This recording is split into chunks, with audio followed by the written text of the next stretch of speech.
Hey, hey, ho, ho. Welcome to the Nosy Liberal. Not Tara Devlin. Um, Tara Devlin is amazing. Tara Devlin has lent us Tara Buster to be able to do the Nosy Liberal on her page and on her social media. Tara Devlin is absolutely amazing. So we're gonna have a show. It's live. It's interactive. You can let us know what you think and tell us all about me and everything else. I want to hear from you. We have this amazing opportunity, thanks to Tara Devlin, to have one more safe space to be able to do this broadcast from.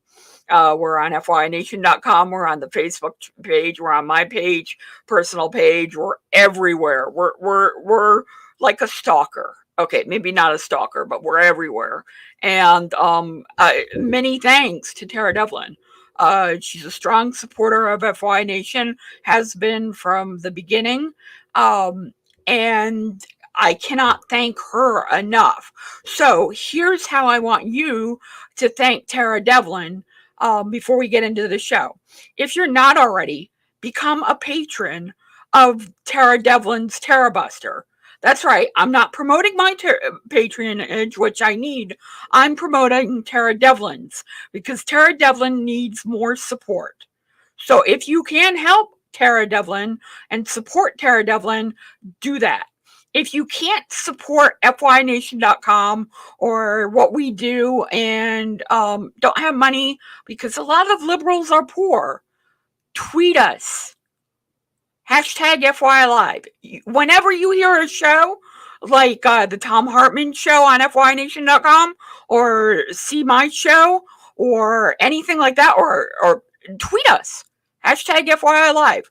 We will notice that. You could also, in the comments section, leave a comment. We will, on this show, we will put it right on the air and respond to you. They pop up with our broadcaster. So we're able to do that for you and be responsive. We're also in our FYNation.com chat room. So there are, and I'm going to repeat this again for the new people because I'm thinking we're going to get some new people to the show. There are lots of ways you can come in and help FYNation.com and support Tara Buster and support Tara Devlin and support progressive talk. I'm not a pretty fella. I'm not a pretty boy. I'm not a twink. I'm not anything particularly wonderful to look at times, but I have a lot to say. And we're going to talk a lot today. And again, I got to thank Tara Devlin for her support. It means I'm Nancy Pelosi in here. It means a lot. Tara Devlin is, again, a huge supporter of FYNation.com, a huge supporter of real progressives and the progressive movement. And I can't say enough kind things about Tara Devlin. Um, she is amazing and she's a firebrand and she's exactly what we need in the liberal sphere. We need more progressives. We need more Bernie Sanders socialists who support Alexandria Ocasio Cortez. And I'm just checking on the time. We got 2 minutes left. So those who are new, we start at 9 o'clock and we go till noon every day. We started 3 hours of live liberal programming for you to really enjoy. I found a camera spot that I'm happy with. I found a technology that I'm happy with, and I'm comfortable doing this for you live. I want to be a presenter of the day's events in the morning for you. An honest broker of the news for liberals. Not some right-wing teleprompter reader. None of that here. And you can call into the show, FYI Nation, on Skype. We're going to have a call-in number next week for you to call into. So that's big. We're pushing the boundaries here with very little help, except from the great Tara Devlin, who is amazing. And we're going to go live now on FYNation.com. Just bear with me as I set up the live stream. And there's that. Hey, everybody, welcome to the live stream of the Nosy Liberal. Here's the music.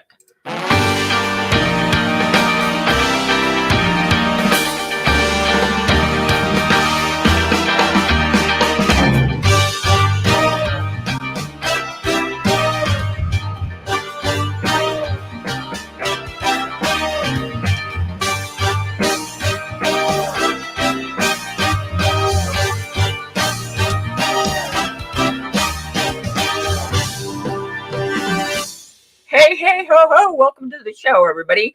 This is the Nosy Liberal. My name is Tom Reynolds. We are live. And a special thing, Tara Devlin, huge supporter of FY Nation and what I'm doing for Liberal Talk, is allowing us to be on her Tara Buster Facebook page. So we get to broadcast this show every day from her Facebook page and probably Monday her YouTube page. Again, Tara Devlin is a huge... See, this is what you do. Like, if you can't spend money on FYNation.com Patreon, you do things where you get the word out and you promote Liberal Talk Radio. Because there are Newsmax and Fox News and all these other places have mucho contributors. So what you need to do is share the live stream. Get the word out about the show. Maybe you think I'm too ugly for video and you like what you hear and you watch on FYNation.com. You download the app. We have an app, for Pete's sake. You can use your smart device. We are on smart devices. We are on the one that I can't say because she'll respond, and Google. We are on smart devices. There are many, many ways you can listen and promote FYNation.com, and you don't have to give a penny. Remember, you don't have to give a penny to us, and you can support us by just being there and being involved. So welcome to the Nosy Liberal. Hope you're having a good day. I hope you enjoyed yesterday's show. I know I did. I had a great time yesterday with Rick Smith, and you can catch the broadcast on the SoundCloud or in the YouTube. You can do a whole lot of ways to check it out. So let people know about the Nosy Liberal. Let people know about Tara Buster. Let people know there's an alternative to the right-wing wackos out there like Sean Hannity and Bartarello and all of them. You have a chance to have your voice heard in this country. And that's what shows like the Nosy Liberal do. We don't screen calls. We put you right on air. And you can, if you call in at FY Nation through Skype, you can be put right on the air. I'll answer the phone and we'll put you right on the air. It's really that simple. We're live thanks to Tara Devlin on the Tara Buster page. And we're on FYNation.com. And I think I've said enough. We'll recap that later. But let's go to the first story. Ron DeSantis. He's in the news. He's a mask hole. And Ron DeSantis said some shit. And it's not being covered, except here and maybe The Guardian. But it's not being covered because he went off in his public display tirade and bullying department about people wearing masks. Now, I'm going to play it so you have full context, because that's what we do here. We play the video so you can see the tirade of this maskhole, Ron DeSantis. And this is Ron DeSantis going off on the students because he's a prick. Now, this is overshadowing what he said. Remember, we're only playing this for context, not for clickbait. This is Ron DeSantis. All right. Well, it's good to be at USF. Come on. You do not have to wear those masks. I mean, please take them off. Honestly, it's not doing anything, and we got to stop with this COVID theater. So if you want to wear it, fine, but this is ridiculous.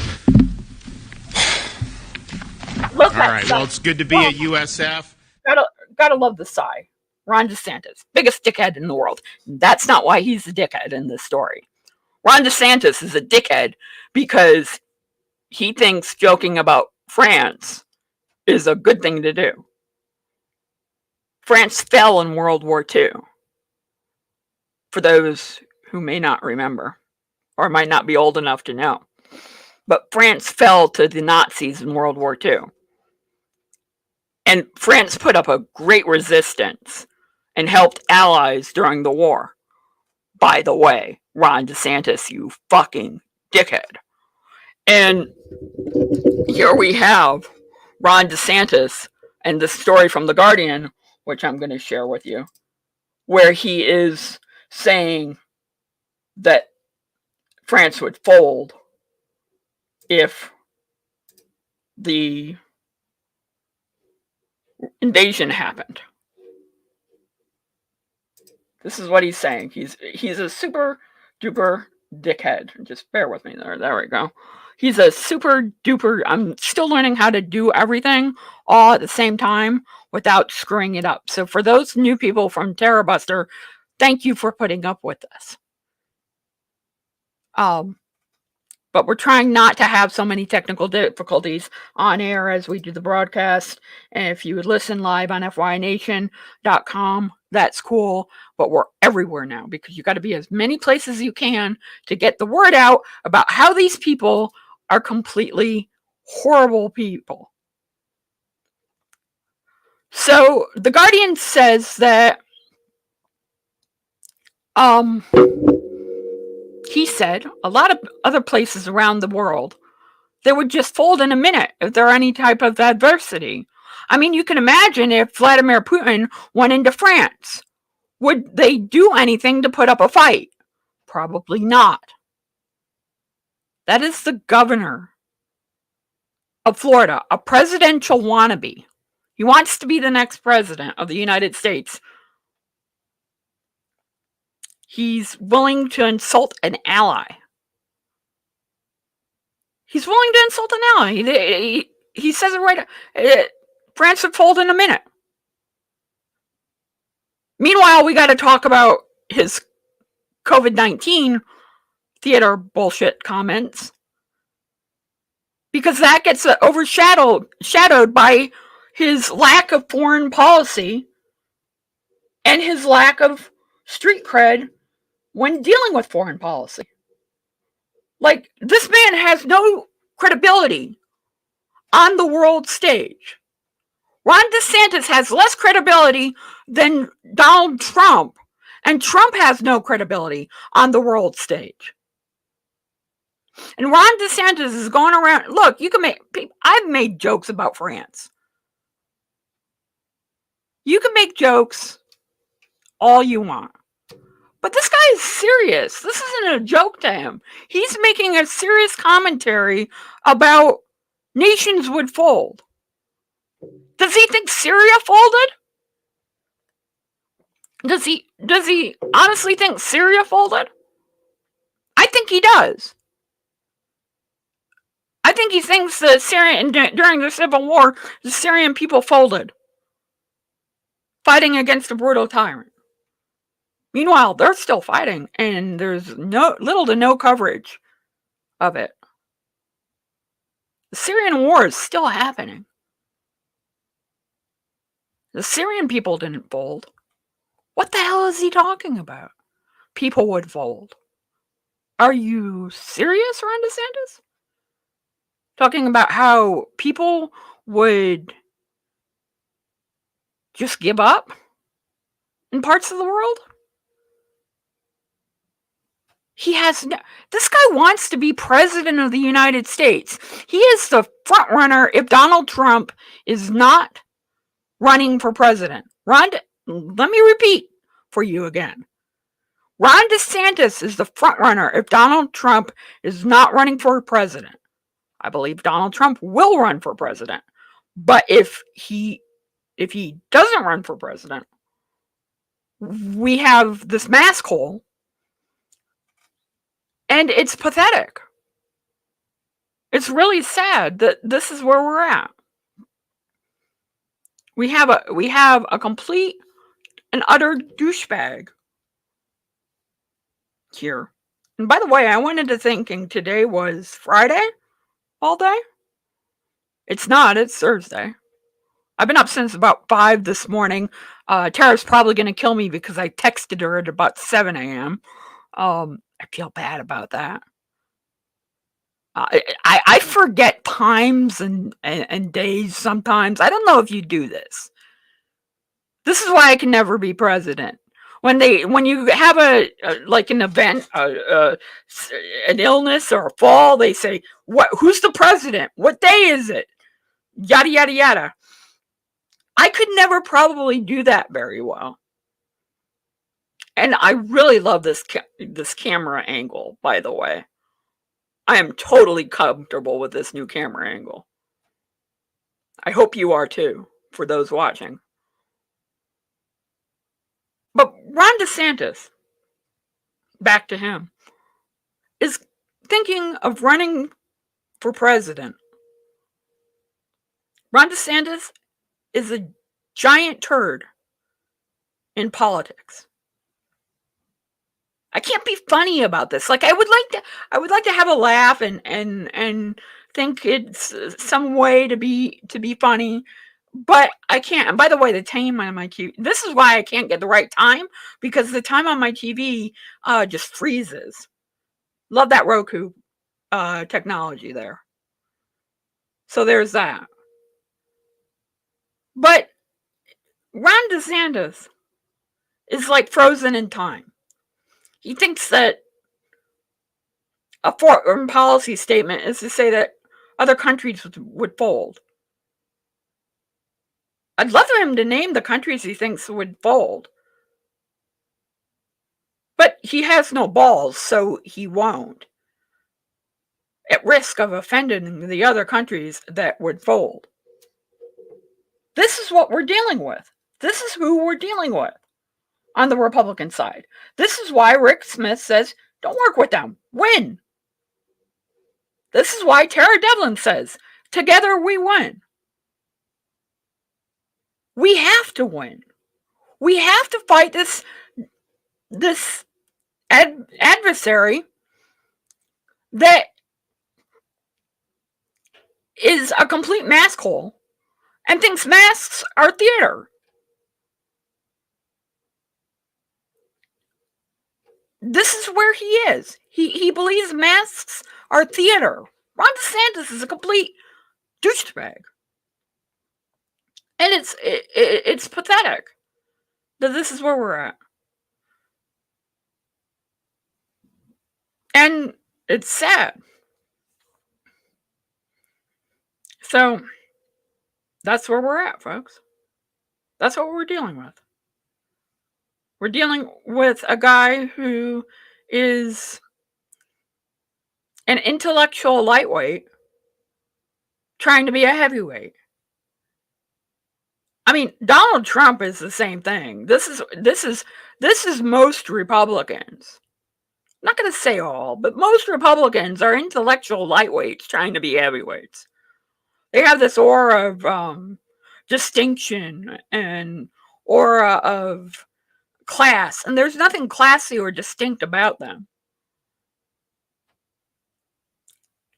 And the low information crowd, like the people who watch Laura Ingram's show, eat it right up. I mean, this is what Laura had to say about Ron DeSantis.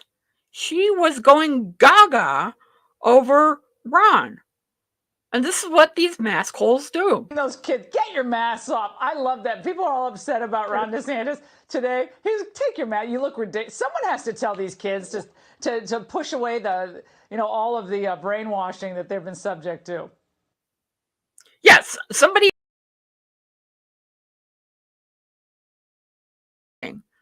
Your own president. Your own leader, your dear leader, Donald Trump, at one point was putting on a mask. Now wearing a mask is all of a sudden Democratic brainwashing? Laura Ingraham, what the fuck is wrong with you? It's not brainwashing to wear a mask.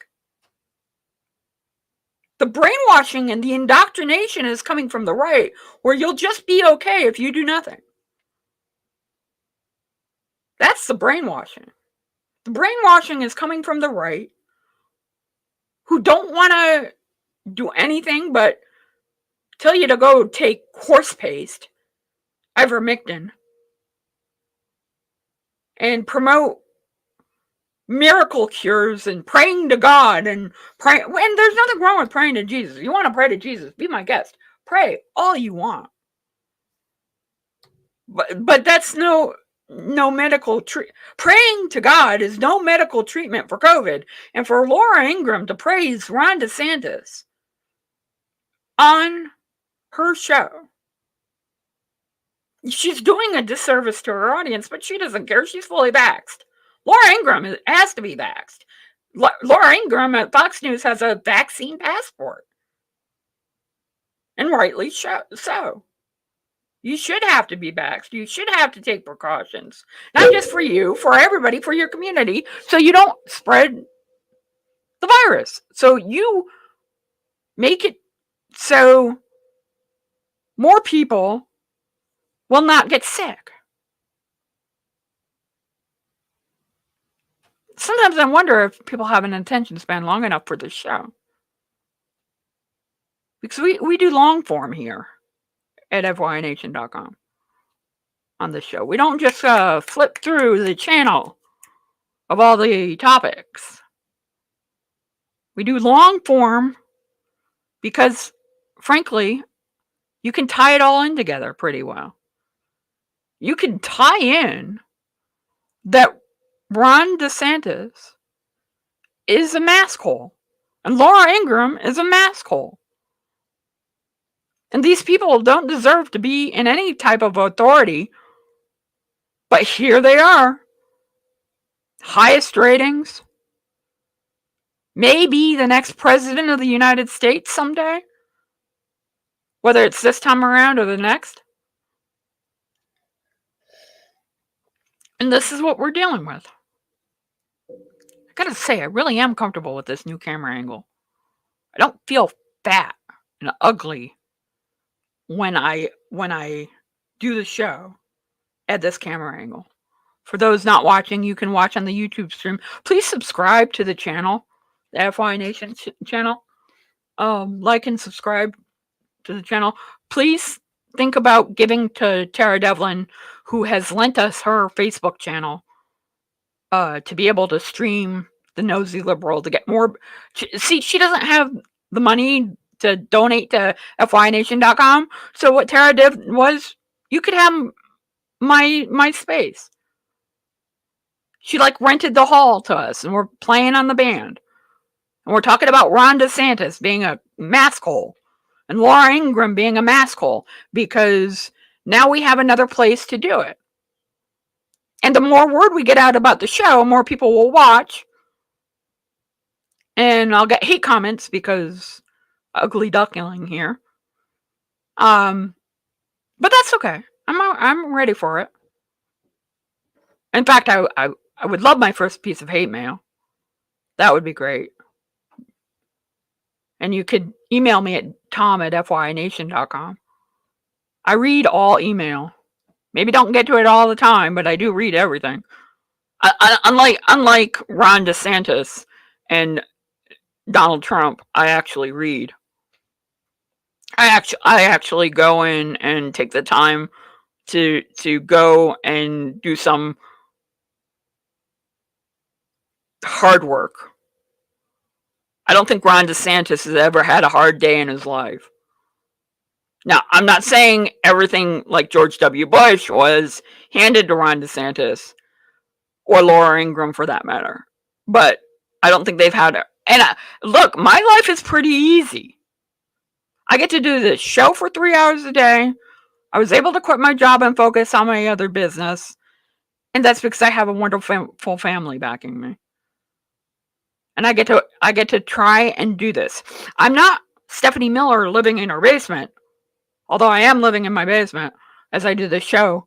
But I'm no George W. Bush with a bunch of money. And people like Tara Devlin helping the network along and letting us use her page to get the word out is amazing. She's one of the biggest supporters of FYNation.com. And I'll keep saying that all day long. Ron DeSantis, who I would never have on the show. Like, I would never invite, hey, Ron, or one of Ron DeSantis' spokespeople. Like, I would never do that to you. Why would I torture you? Why would I let some masshole wannabe on this network? The coronavirus has killed over 950,000 people. And Ron DeSantis calls it theater. No, the theater going on is the theater of you acting like you're some kind of governor. That's the theater. The theater is you thinking that you're going to be the next Ronald Reagan. The Florida Ronald Reagan. That's what he's gearing up to be. Ron DeSantis is the smart Donald Trump. And that should scare you because we all, Mike Malloy, Tara Devlin, Brad Friedman, all people on the left warned you about Donald Trump. But warned you that the next Donald Trump would be somebody who is terrifyingly smart. And now we have somebody who is terrifyingly smart. We have a smart, dare I say, intellectual. He's not. I'm not complimenting him. I'm not complimenting Ron DeSantis when I call him an intellectual. Again, a lightweight trying to be a heavyweight. That's Ron DeSantis.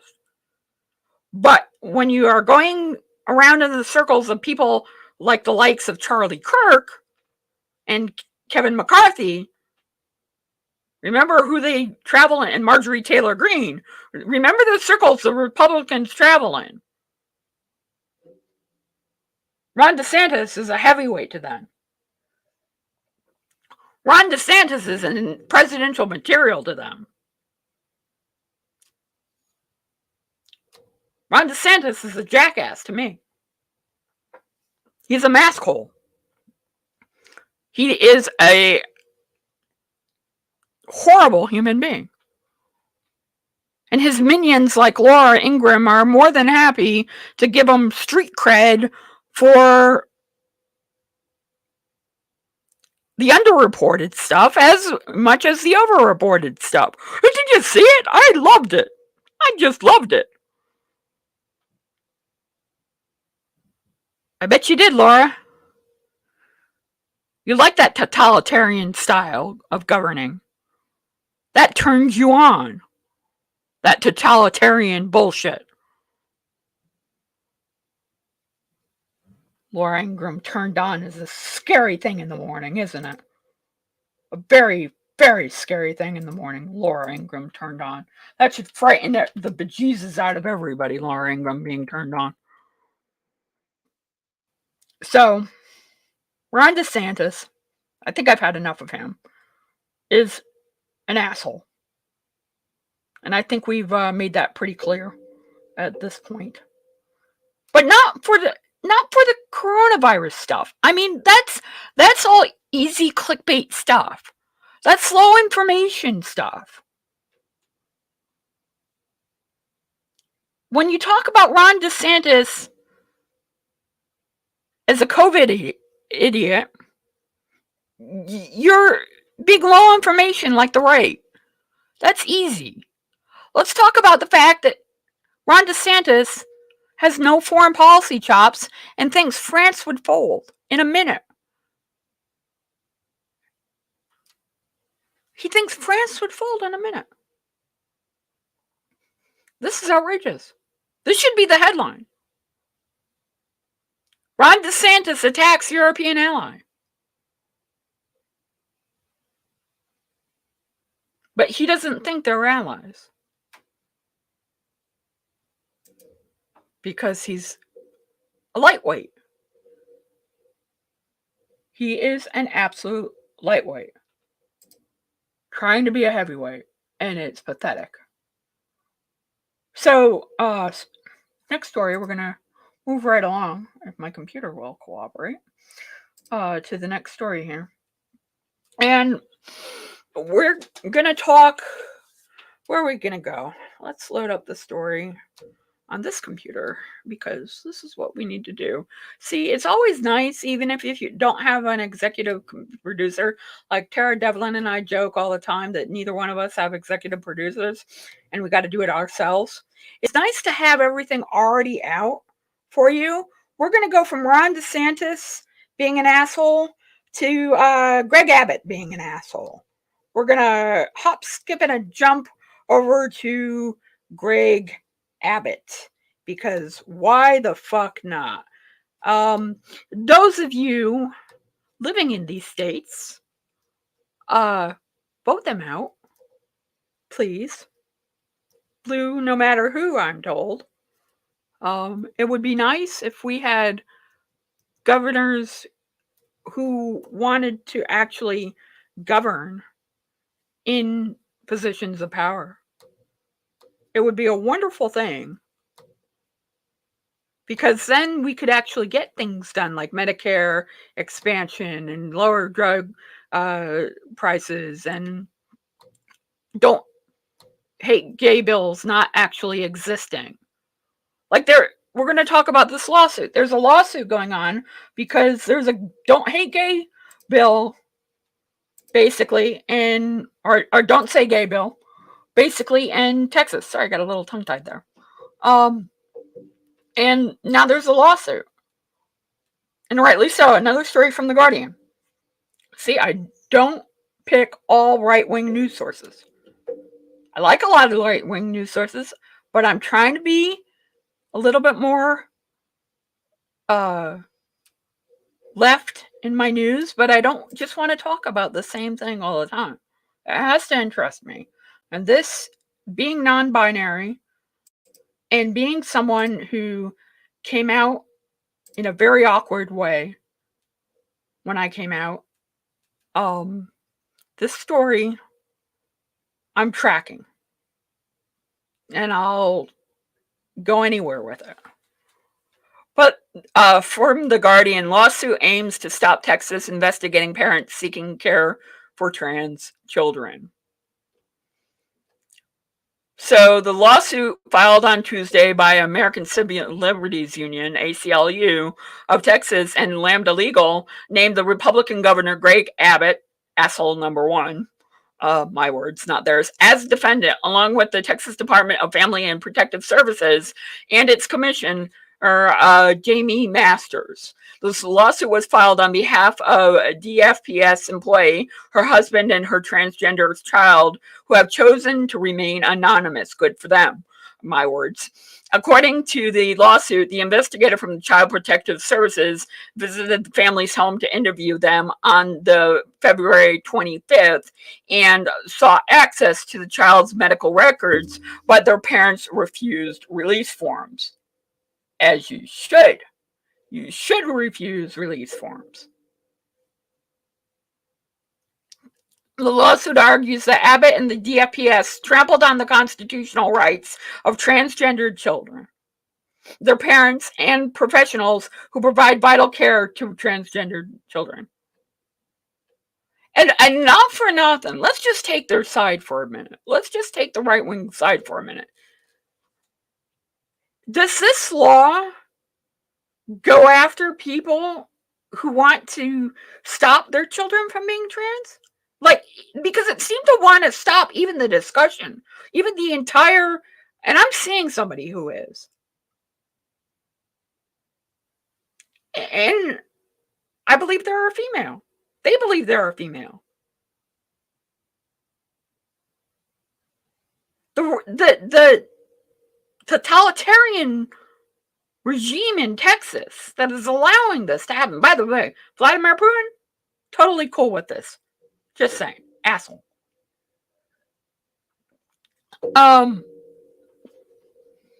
Paul Castillo, a Lambda Legal senior counsel, echoed Perez's words, saying, for Governor Abbott and the Attorney General Paxton, it seems that the cruelty is the point. They want to punish children.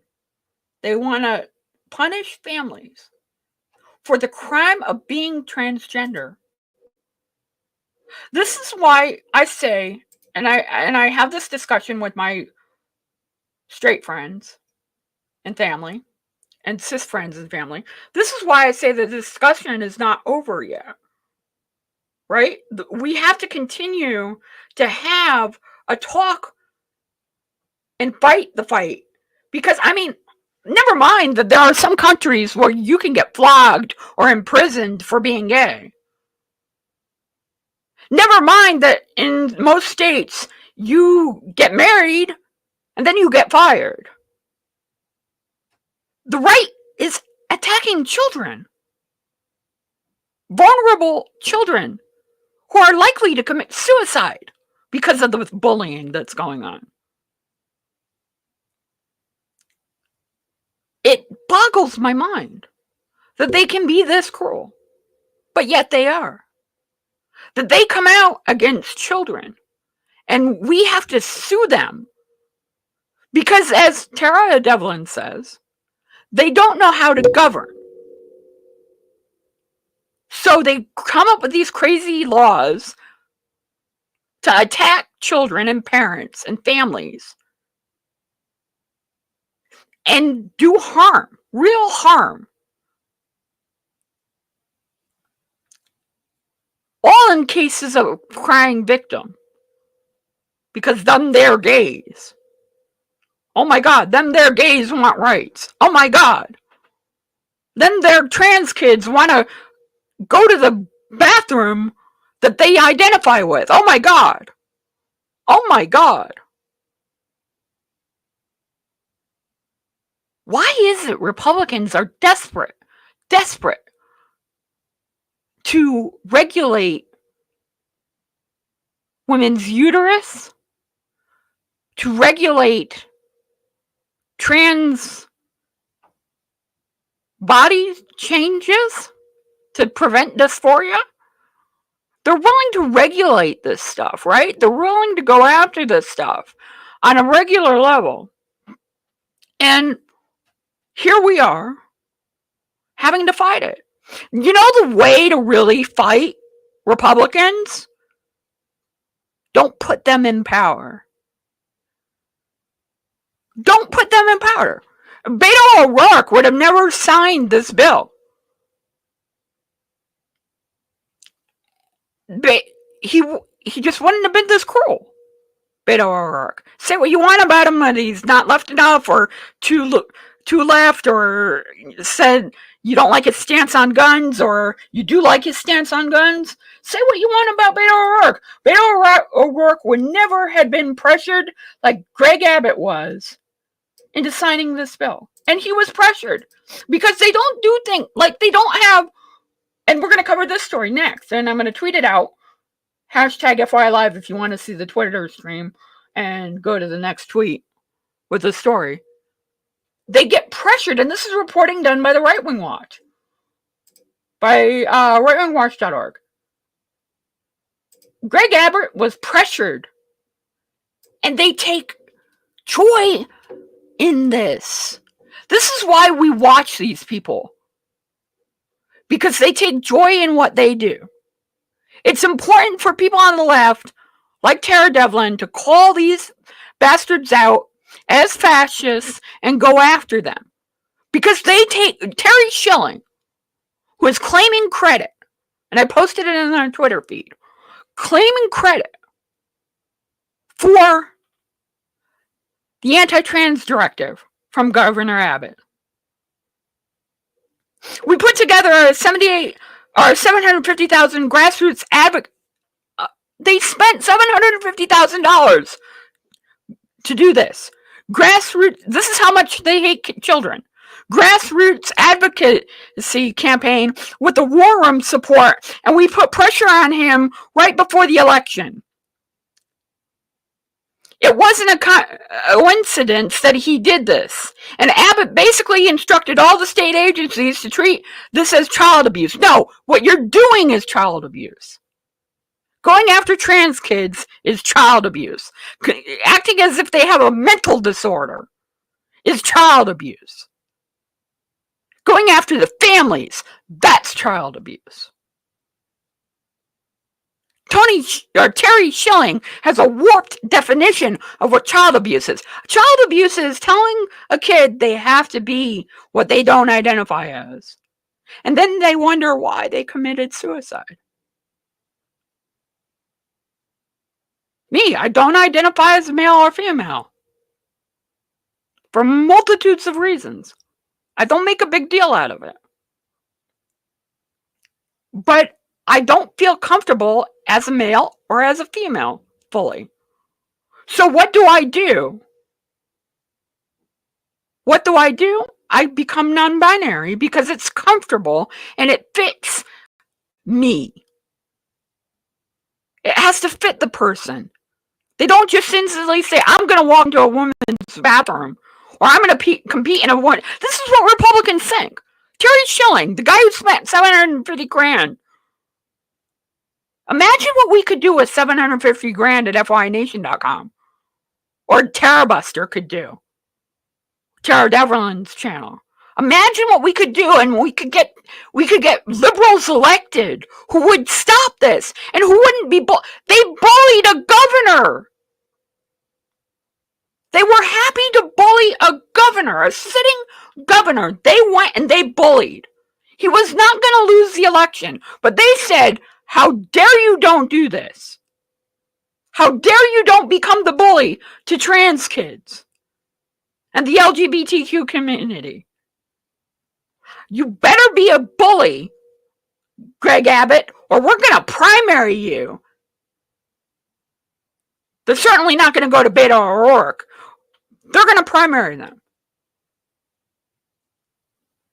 And he caved. Say what you want about Republicans. They know how to push things through. I wish we had somebody with $750,000 to go up to Joe Manchin and say, Joe Manchin, you better do Joe Biden's bidding or we're going to primary you. I have $750,000, Joe Manchin. We know you like money because this is the game you play. And then we have these Republicans who hate on trans kids and the LGBTQ community. And they raise money off of it.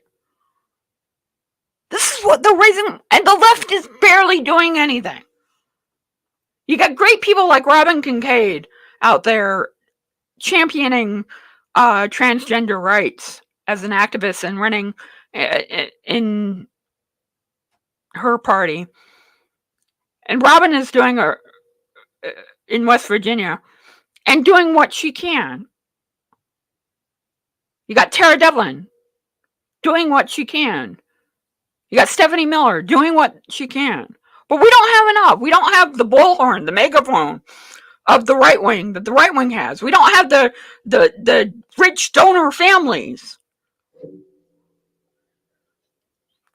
who get off by lower tax cuts and non-governance. And we don't play games like the Republicans do with people's money. I could do so many good things with $750,000. Imagine the good deeds you could do with $750,000 as a liberal. Just think about it for a second. These people are assholes. They don't govern. They put out edicts to harm children. That is not governing make. That is a display of human indecency to your fellow human being. And it should reinforce that these people are evil. Now, I gotta preface that all the time by saying not all Republicans are evil, but when they stand by and allow it to happen, they're complicit. And that is equally evil. To be complicit in allowing this stuff to happen. My God, I'm way more comfortable doing this now than I ever thought. Hashtag FYI Live if you want to tweet us, communicate with us on the radio, FY Nation via Skype. We're going to have a phone number next week for you to be able to call in. Lots of goodies are coming with very little money. Because I believe in this. I am sinking everything I can into FYNation.com. The app is available in the App Store. You could listen to me, Tom Hartman, Tara Devlin, all the greats, and check it out. And we don't ask you to buy a food bucket. We're going to take a quick break, and we'll be right back. So stay where you are. And when we come back, more news, opinion, and thank you again, Tara Devlin, for lending us your space because it helps us get the word out for liberal talk, just like you.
Let's unmute myself, right? It's a talk show. You gotta put yourself on camera when you're doing a talk show. That's usually helpful when you're doing a talk show. So we were talking about the evil right wing and how these people need to be monitored. And luckily we have places like Right Wing Watch who raises money and monitors these people and goes after them. And we're lucky. Like we're lucky we know this information. Like it's not covered up. They would love to anything to cover this up. And well, actually, no. I don't think they want to cover it up. They're okay with hating on trans kids. In fact, they're so okay, they're willing to spend $750,000 to do it. So I don't think, I think I'm wrong in my assessment, my original assessment. They are okay with hating on trans kids.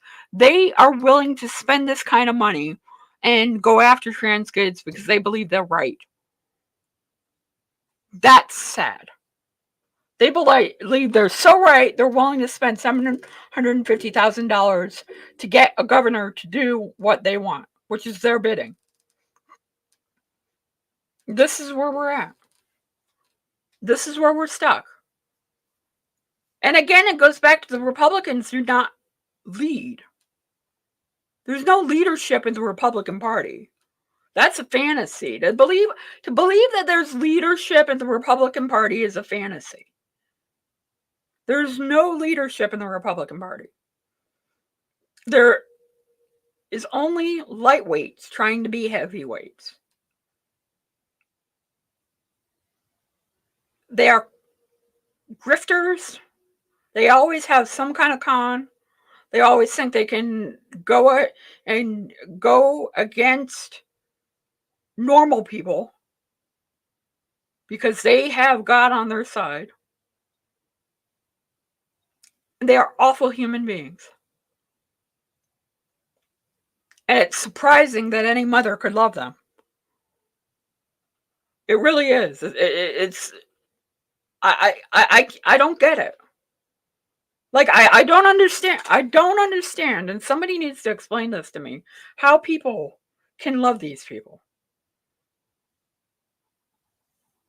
When I was a Republican, I was self-loathing. Like, I hated everything about myself. Yet I thought I was doing the righteous thing. So I guess I just explained it to myself. It's a hard road, man. At FY Nation, if you want to give us a call on Skype, please do. We want to hear from you. Hashtag FY Live if you want to treat us. You could also leave a comment in the comments section or visit our chat in the chat room, FYNation.com. Lots of ways to get a hold of us.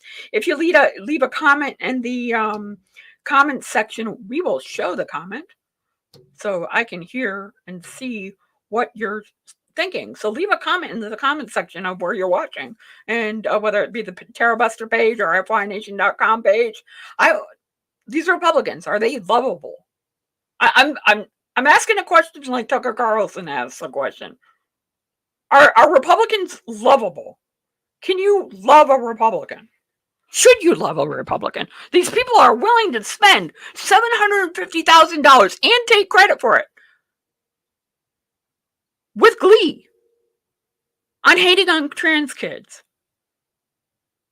Luckily, the ACLU and Lambda Legal is suing them, as we reported. But I have a better way to get rid of Republicans. The scourge on the nation. Vote. Contribute to Tara Devlin's TerraBuster Patreon page. Contribute to FYNation.com's Patreon page. We have a link on FYNation.com. Download the FYNation.com app. Spread the word that Progressive Talk Radio, commercial free, is actually out there and is a thing. And it doesn't have to be that NPR corporate oil crap that you get served that is Democratic sponsored either. There's some good sources of information out there, and you have to, and if you can't give money, what you do is champion them. It's not like we can have a war room and raise $750,000 to go bribe Joe Manchin, though it would be nice. We don't have that ability. And that's what they did on the Republican side.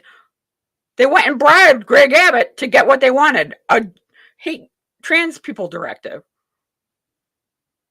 This is how they operate. They have no scruples. They don't care about governing because they don't care about government. They care about power and using that power. And this is what they accuse like Hunter Biden of and Joe Biden of. They accuse them of doing what Republicans actually do. And then Joe Biden wants to work with them. I love Joe Biden. I really do. I thought he gave a great speech the other day. He got called saying Republican talking points on Fox News. That's how great a speech he gave. They said he was giving Republican talking points. And what I want to see Joe Biden say, the Democratic Party has to win. The Democratic Party has to win.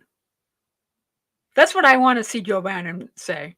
Democrats have to go out there and vote and get every independent on our side, and even the Republicans who claim to be independent, but they're just too scared to admit they're Republican. I know I was one once. I didn't want to admit that I was a Republican anymore, so I became an independent.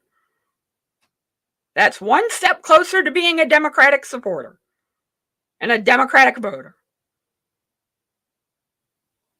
And then we got to stop people from saying Democrat to describe people like Nancy Pelosi,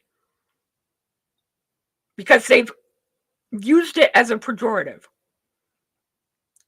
And it shouldn't be. The Democrat in you is not a rat. Is not a. Again, they describe themselves, the Republicans. They are the sick individual. They are the person attacking people's rights and people's freedoms. They want to be the bully if you dare to wear a mask and talk about theater. Well, the theater is the people's convoy going to protest Joe Biden. That's the theater. You want to talk about theaters and hoaxes. The left has a strong, better vision, whether you're far left, near left, or not so left, center left. We want to govern. We show you every time we're elected that we want to govern. And it's not about shitty policies like hating trans kids. We don't even attack Republicans when we're governing. We don't have investigation after investigation after investigation when we're governing. Even the January 6th committee, what are they doing? They're on recess right now.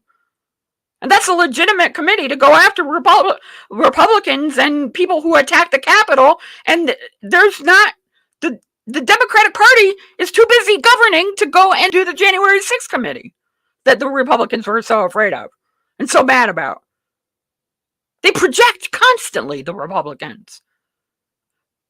They thought that the Republican or the Democratic Party would actually hold real hearings like the Republicans did against Hillary Clinton. Benghazi, Benghazi, Benghazi, Benghazi.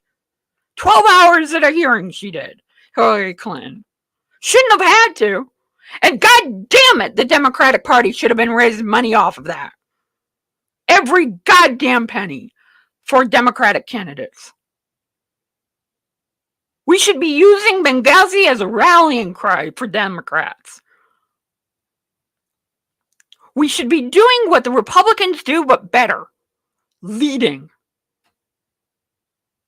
Me, a lowly host who's trying to get known, thanks to Tara Devlin and other people like Rick Smith, doing an interview yesterday, shouldn't be saying this.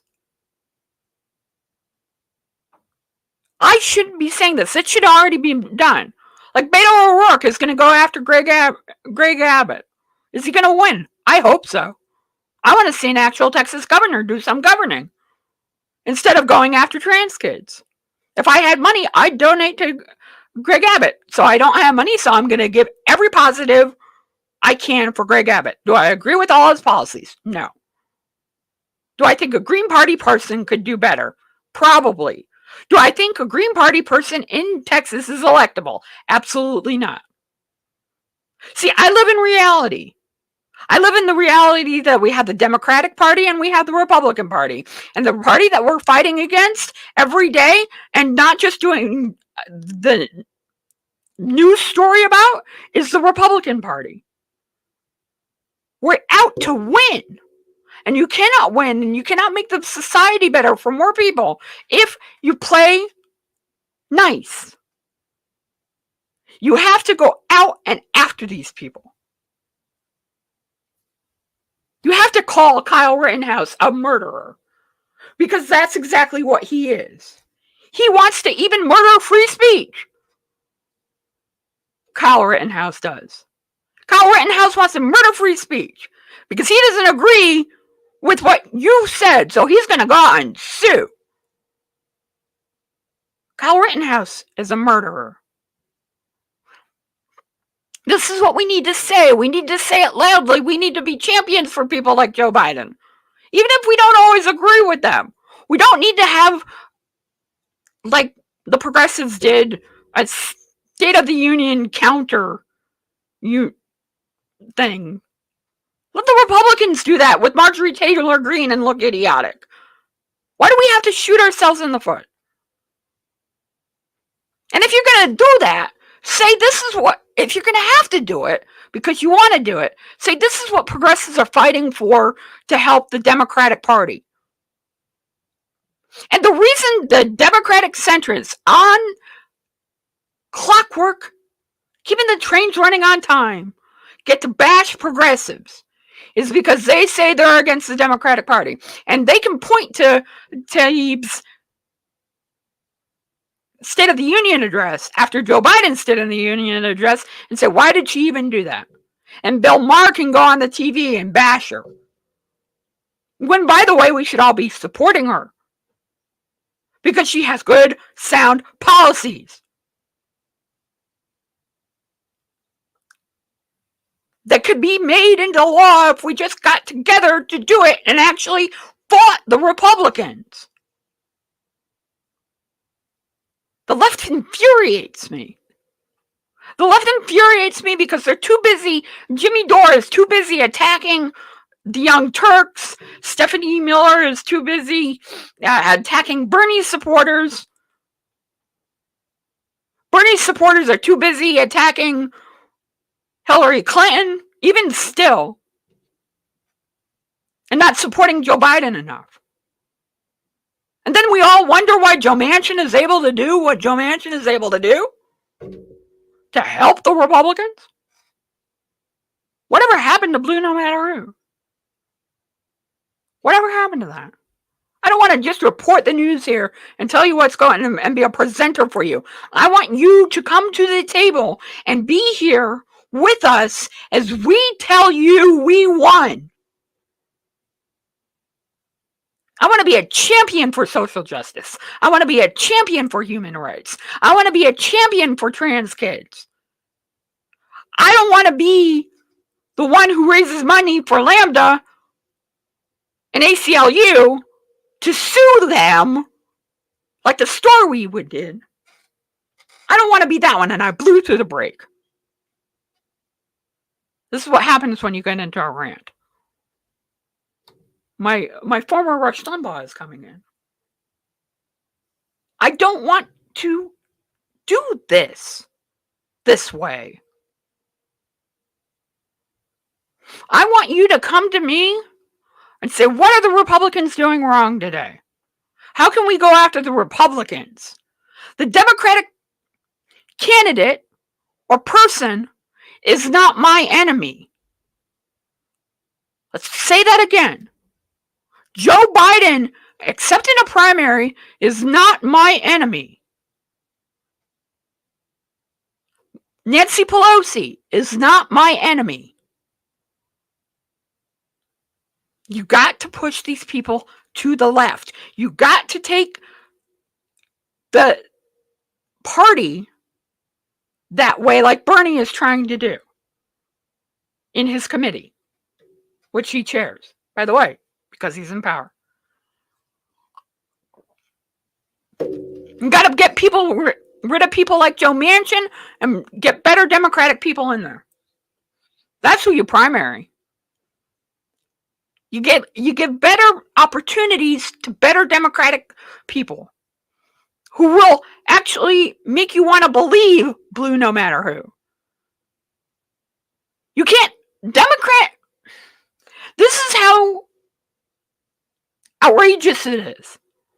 The Democratic Party can't even sell blue no matter who because they're too busy fighting inside the Democratic Party for control and power instead of fighting the Republicans. And then Republicans win. And then we wonder why. We wonder why? We shouldn't wonder anymore. I would love to be what Tony Soprano described as the happy wanderer. I want to be the person who just does not have to watch the news, does not care about the news, does not have to worry about what the party in power is doing, and just goes about his day. I want to be that person. But instead, I have to be the person who takes up the mantle and fights where I see people like Stephanie Miller just laying it down. And I like Stephanie Miller. But the minute Joe Biden won, the fight's over? No. We have midterms. We have to be a party that is willing to be together. Because as Tara Devlin says constantly, together we win. That has to be our mantra. We need to say it on a regular basis. We need to demand it of our Democratic friends, of our Democratic Socialist friends. Yeah, you didn't get Medicare for all today, but do you really want to go after Alexandria Ocasio-Cortez?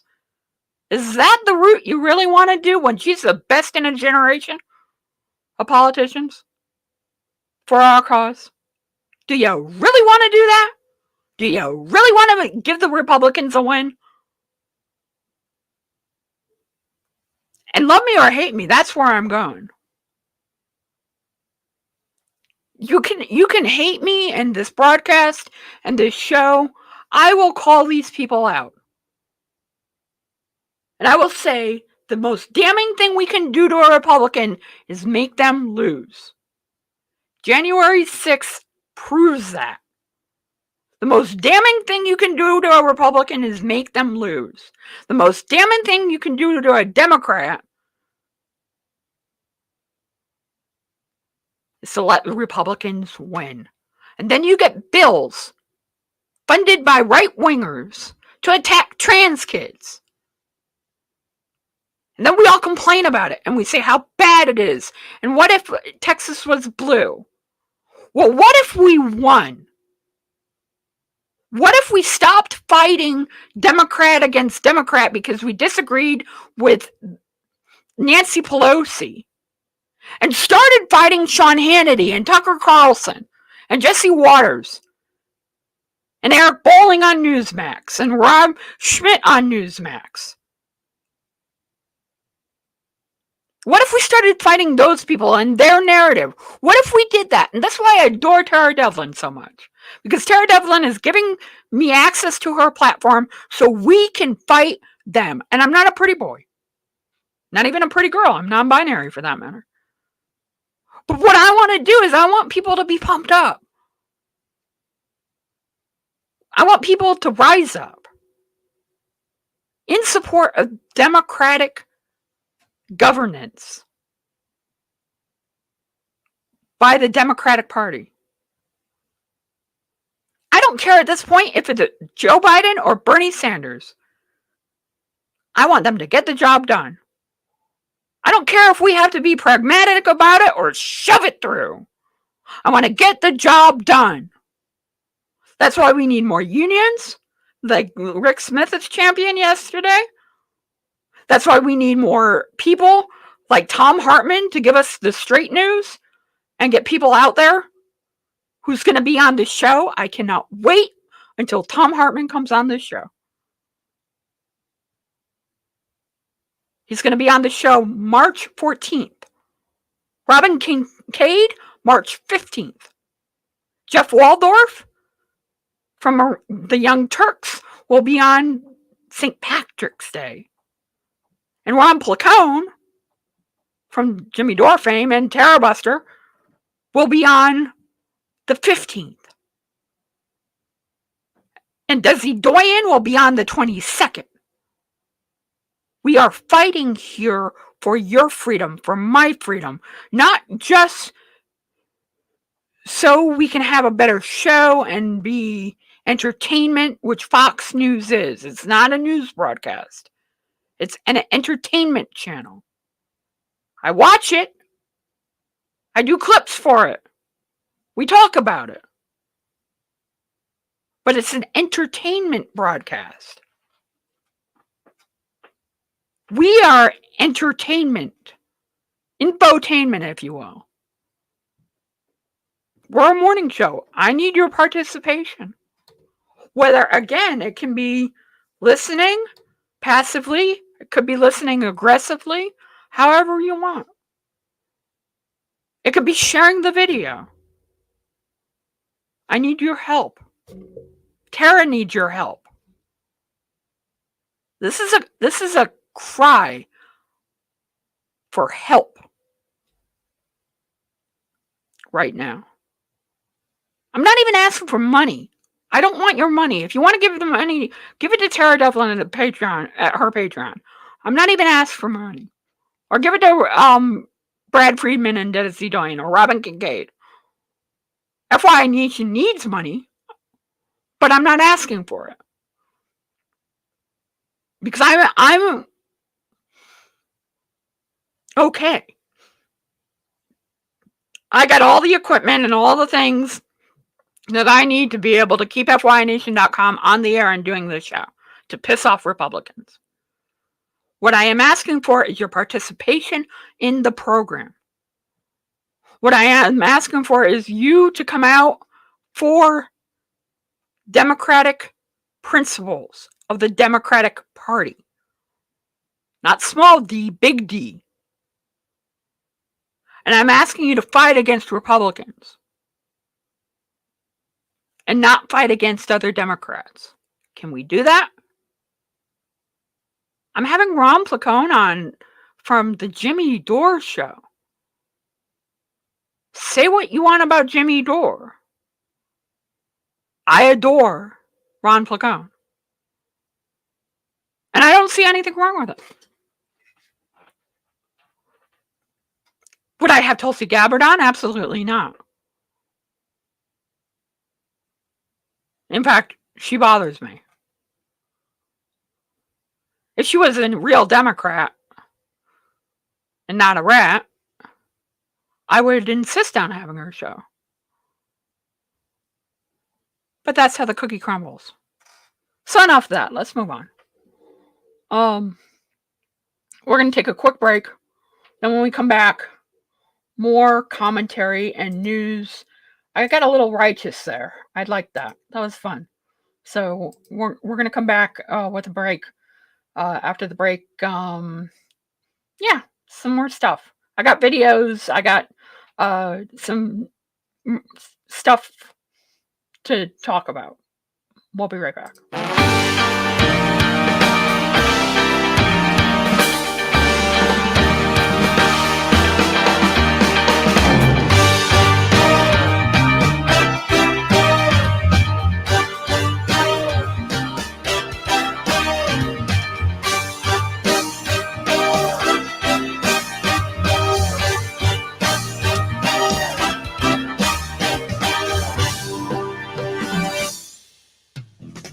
Hey there, fellow working class heroes. Tune in to The Rick Smith Show every weeknight from 9 to 11 p.m. Eastern.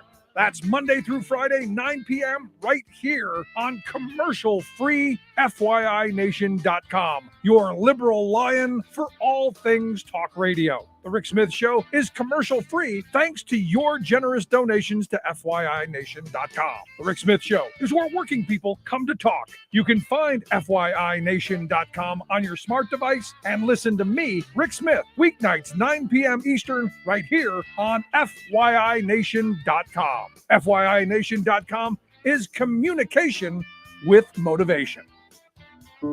Insight Daily Radio. From food to fashion, science to tech talk, or for just plain fun, we've got you covered. From the art of all things, here's Lasana Jeffries. Since 1957, the USA and the former USSR have carried out approximately 4,000 space launches. Those launches account for the vast majority of the 10,000 large objects and the millions of smaller pieces of debris that orbit aimlessly above the Earth. Most of the little stuff is too small to see on radar, but it's big enough to cause serious injury if it collided with a spacecraft. With every new space launch, an average of one every 4 days, the problem gets worse. What's the damage? A small piece of space junk, say 2 or 3 inches across, would rip a 5-inch hole in the wall of a pressurized spacecraft. And because objects in orbit move about 6 miles per second, more than 20,000 miles per hour, the collision would liquefy both the piece of debris and the wall of the craft. With a flash of heat and blinding light, molten metal would splatter the inside of the cabin. Air would stream out of the hole, leaving any surviving astronauts just a few moments to escape. If the piece of debris were larger, the craft would unzip. That is, its interior would come away from the frame like the peel off a banana, and the contents of the craft would spew out and, incidentally, add to the space junk tally. Here's the short list of what's up there. Used up satellites, the rockets that carried those satellites, 400 million tiny and long obsolete antennae that the U.S. Air Force released into orbit in 1963 to see if radio waves would bounce off of them. Pretty messy. Thanks for listening. I'm Lasana Jeffries. Insight Daily Radio.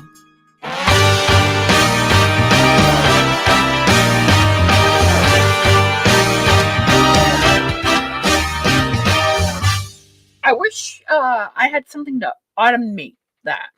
That would be awesome. If I'm having it built. It's one of my wishes that we could automate that, so it would be better for the audio. Welcome to the program. You're listening or watching FYNation.com's presentation on Tara Buster channel, thanks to Tara Devlin's generosity. She doesn't have money to give to FYNation.com, so she's letting people know about FYNation.com and the work we're doing for the peoples. And we're going to continue with what we're talking about and how Republicans don't know how to lead and how they're desperate. And I'm tweeting out the story that we're going to come up with next to talk about from BuzzFeed News. See, I don't do entirely right-wing articles all the time. I do like my right-wing stuff, though, admittedly so. Being a former right-winger myself, I'm paying the penance now. So there's that. See, the Republicans project like all the time. They project their shitty narratives onto Democrats because they feel that this is how people in the Democratic Party are going to behave. And this is what they do, in fact. Wisconsin Republicans paid for a Trump-supporting ex-judge to tell them to decertify the 2020 election, and they can't do it. They cannot do it. They cannot decertify the election. The judge can't. But they spent that kind.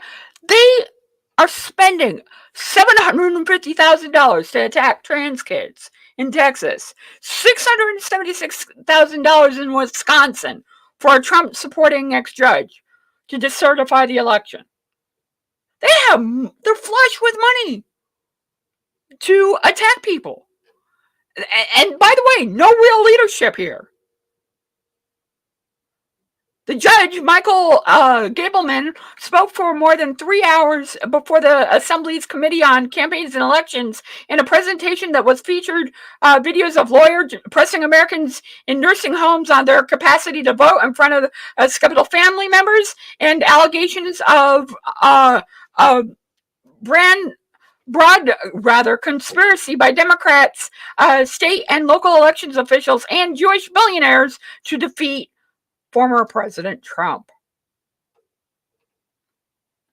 Gableman said he has been unable to complete his investigation and report despite 7 months of work and $676,000 in taxpayer money. See, this is where they get the money. They fleece taxpayers. Again, they do not know how to lead and couldn't get a witness to come cooperate. He said Tuesday that his office is involved in 9 lawsuits challenging for his subpoenas, interviews, documents, and information on voting equipment. Again. Here we are. Another example of why the Democratic Party needs to win against the Republicans. A prime case of where they spend money that they shouldn't spend, and they attack the elderly, they attack the Jewish community, which they say support Israel all the time. They attack the Jewish community, and they attack taxpayers by fleecing them of their money in a phony investigation to try and say that Donald Trump was the president. Couldn't get any witnesses because nobody witnessed anything. There's no there. It's a big nothing. A Seinfeld episode has more in it, for Pete's sake. This is another example, and I will continually bring you example after example after example of why the Democratic Party needs to be in power. And why the Republican Party should not be in power. The Republican Party is willing to fleece you of taxpayer money, yet they will go on and on about a gender studies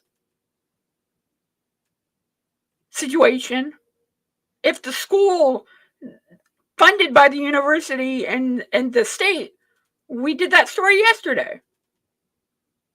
They couldn't decide whether or not the gender studies should be taught because it included the LGBTQ community and women. And this is what they do. They don't lead. There's no leadership. They're lightweights, trying to be heavyweights. They constantly do this. And they $676,000. What could FYNation.com have done with $676,000? Hell, $100,000 of that money. I could give Tara Devlin a fucking salary. Like 3 times over.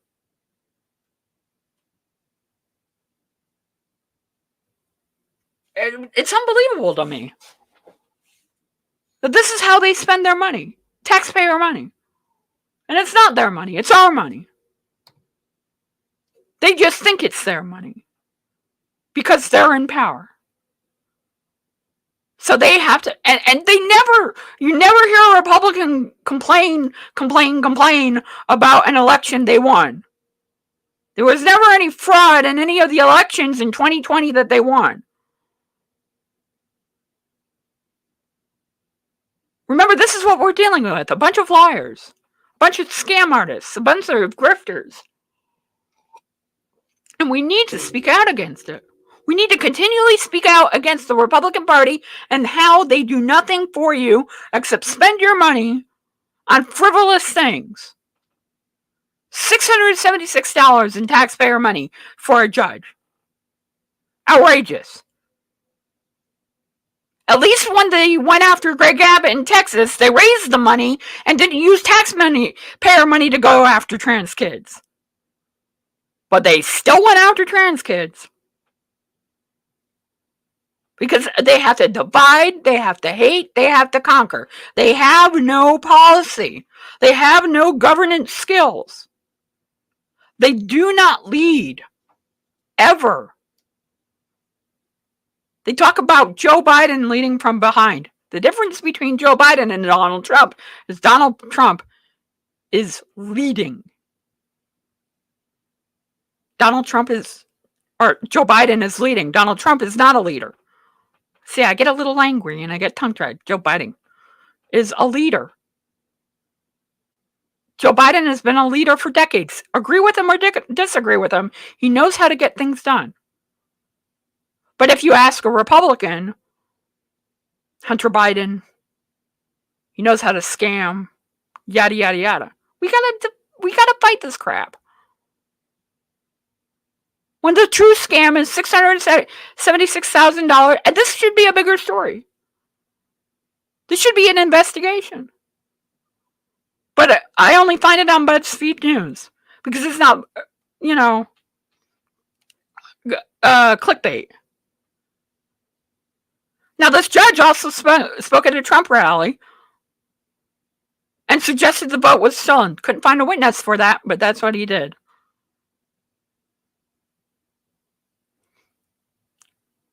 And engaged with Mike Lindell, the crazy My Pillow guy. Another one.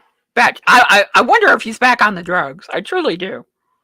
Because only a drug addict could come up with the batshit crazy stuff that he does. It drives me absolutely insane. And it should make you mad too. You should be infuriated.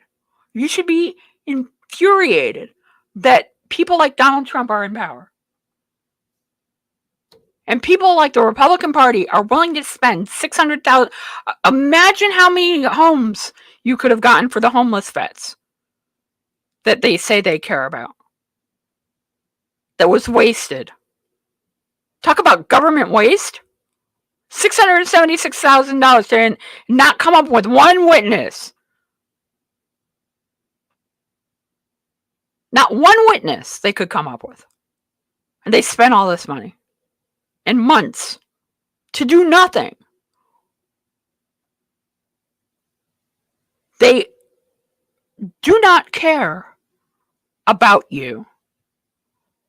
They only care about how they're going to get to the next level of financial zen.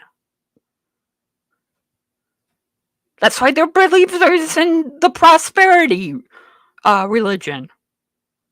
In Christianity. That's why they flock to these guys, these preachers. They go hand in hand together. The preachers fleece the poor people out of their money, saying, well, if you give, you're going to get rich. And the Republicans fleece the poor, low information voters out of their taxpayer dollars. If you give, we're going to get the Democratic Party. Though they say Democrats. Democrats. As a pejorative. They constantly do this. They don't care about anything except themselves. The Terry fellow, I can't remember his last name. We covered him, who has this podcast. They all have podcasts. They have to beat the drum louder than everybody. And they all have podcasts. And he was bragging about how he got Governor Abbott with $700,000 plus to go after the trans kids. They brag about this shit. They brag about moral failures. Moral failures. I don't brag about... Do you brag about moral failures? Like, when you do something morally wrong, you're like, yeah, I did that. Give me a high five. Pat me on the back. Do you really want praise for your moral failing? Let alone legal failing, let alone political failing? They are a dumpster fire. A consistent, that's about all they're consistent as being a dumpster fire. And we need to fight. It's a good fight against these people. It's a struggle, it really is, to get the word out. I didn't see the story anywhere but BuzzFeed.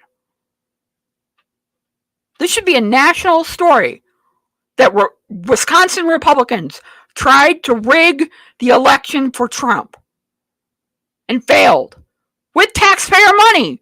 That should be the headline. They tried to rig the election and have a coup for Trump. That should be the headline. But instead it's this piecemeal, give them a pass headline.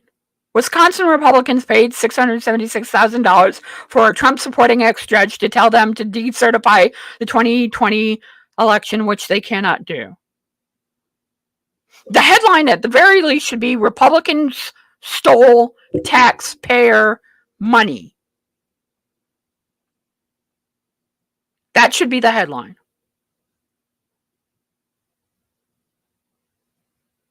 But they want access to Wisconsin Republicans. See, I don't care about access. I don't want access. I don't need access. I have enough to say on my own. I need an internet connection that's stable and technology that works. That's all I need. I do not need access. That's all I need, an internet connection that's stable and technology that works. And I can talk about liberal issues and how Republicans are fleecing taxpayers while trying to hate on trans kids and proclaiming themselves in the process as victims. Because that's another thing about this article. They're faux victims in this. Trump didn't win. Trump's a victim of Joe Biden. Oh my God. Oh my God. It drives me insane. It truly drives me insane. Trump's the victim. I don't have to be number one in doing this, or even number 15.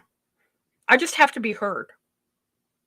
I have to reach people through FYNation.com, now through TerraBuster, thanks to Tara Devlin. Again, you share and you make known what we're doing, more people will come. I'm not out for clickbait. I'm out to tell you what needs to be told, and the Democratic Party is the party that should be in power. And the Democratic Party needs to lead to being in power. This push, this for oil and everything else, we're going to talk about that. The Republicans are just lightweights. I'll say it again and again. You'll get tired of hearing it as much as I'm going to say it. The Republicans are lightweights. They're meaningless. They're pathetic. They're not all evil. But again, I go back to, can you love a Republican? I'll ask the Tucker Carlson question of the day. And being a former Republican, I have to say no. I don't think you can. I don't think you should.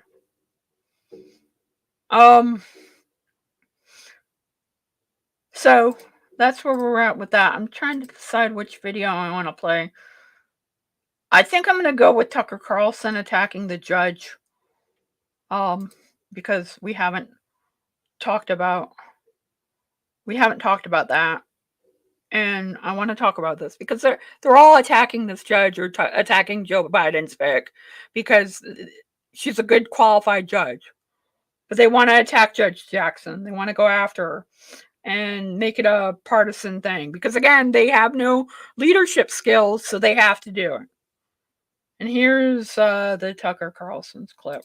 Brown Jackson's LSAT score was. What the hell did she do in the LSATs?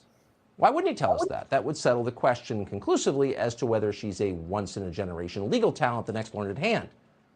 It would seem like Americans in a democracy have a right to know that and much more before giving her a lifetime appointment, but we didn't hear that. And that was just one of many things that Joe Biden. So it might be time for Joe Biden to let us know what Ketanji Brown Jackson's LSAT score was. What the hell did she do in the LSATs? Why wouldn't he tell us that? That would. So he wants to know the Ketanji Jackson's SAT score and the LSAT. He's willing to diminish. You don't need to know. The fact that she got into Harvard should tell you that she's smarter than you, Tucker Carlson. That should be enough. But it's never enough for these people. It is never enough for these people. They have to attack and trash the leadership in the Democratic Party. Because that's all they have. He does it for ratings. He has no actual thoughts that are flying through his skull. Tucker Carlson does it for ratings. Tucker Carlson is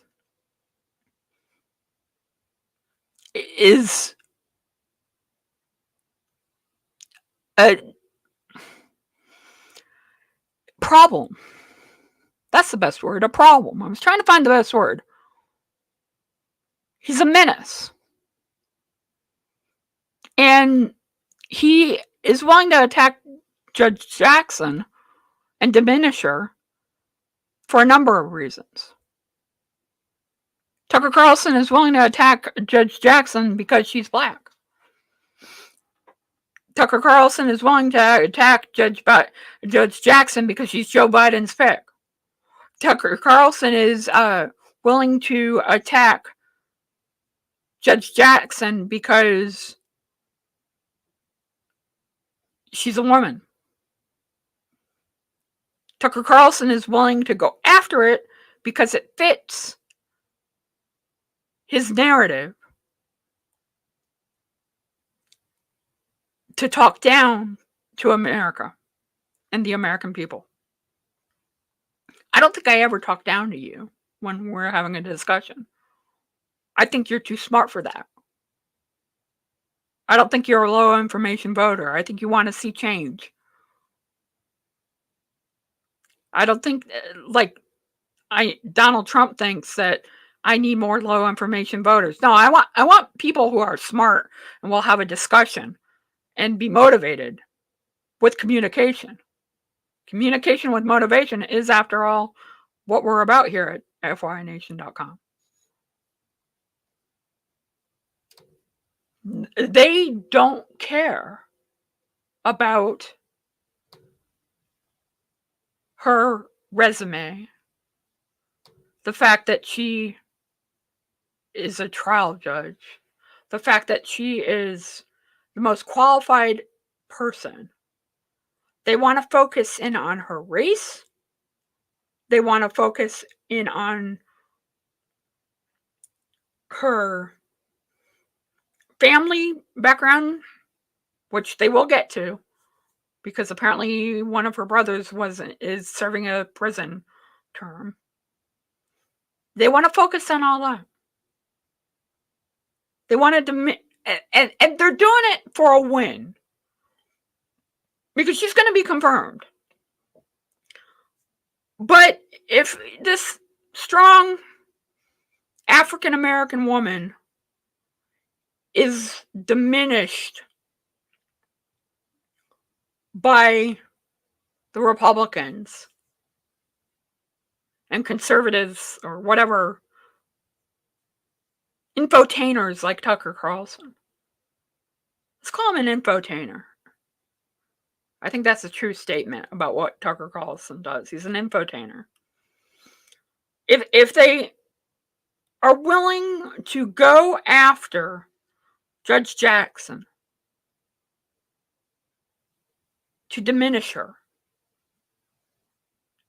ultimately they do not care about her qualifications or her skills or her capacity to be a good judge.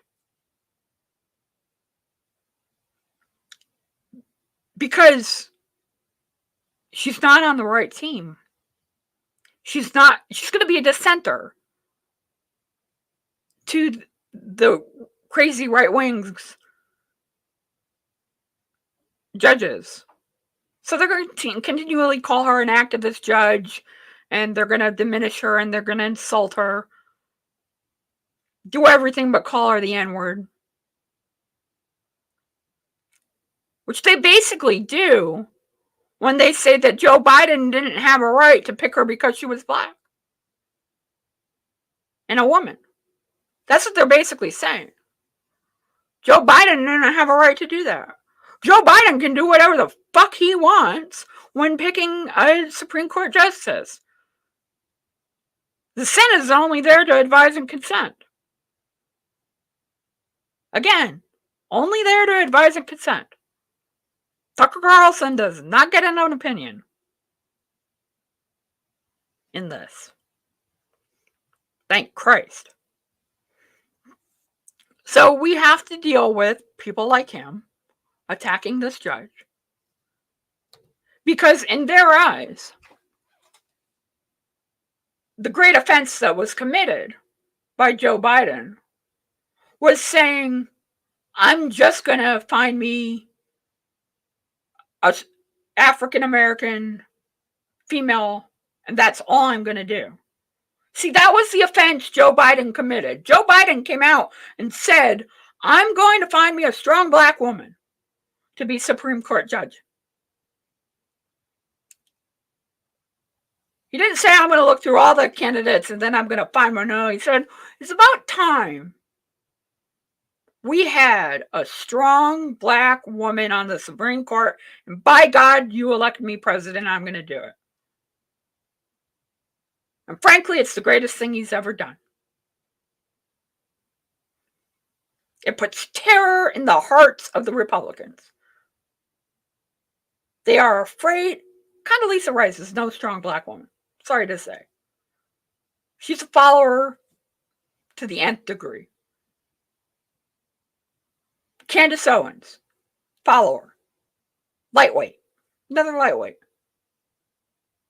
Dr. Ben Carson. I mean, we've played the rap on the air on FY Nation before that he did. And anybody that can come up with that, oh, nothing strong about him. Clarence Thomas.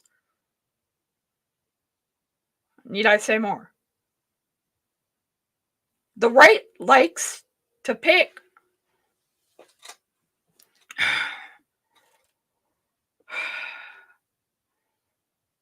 I'm going to stop myself. I'm going to stop myself. I almost said something that crossed the line. And I'm not going to cross the line. But the right likes to pick people that will do their bidding. That's better than crossing the line. There's a pejorative that African Americans were called, and I'm sure my audience can guess the pejorative that deals with slavery that African Americans were called back in the day, and even to some point now. I don't feel like I have the right to say that phrase, so I'm not going to say it. Like the old me, the old conservative Tom, would have said it. Conservative Tom Reynolds would have said the phrase that I'm thinking of to describe Clarence Thomas, Candace Owens, Ben Carson, Dr. Ben Carson, and all the other black conservatives. But I'm not going to say that phrase. I'm not even gonna hint you to the phrase that I'm thinking of, but I'm sure you guys are smart enough to figure out what I'm thinking of. So I will just say that they are complicit in allowing hatred on their own people. They are complicit in allowing hatred on their own people.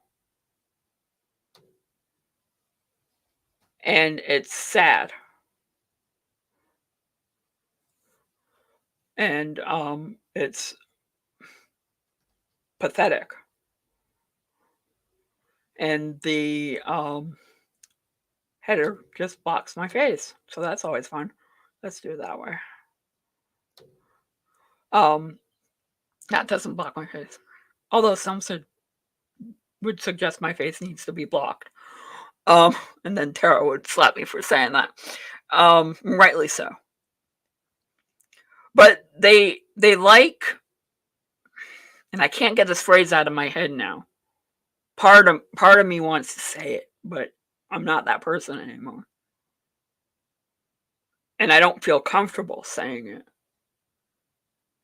about these black conservatives. Since I'm not black, I only happen to have a biracial daughter. So you're not going to get me to say it.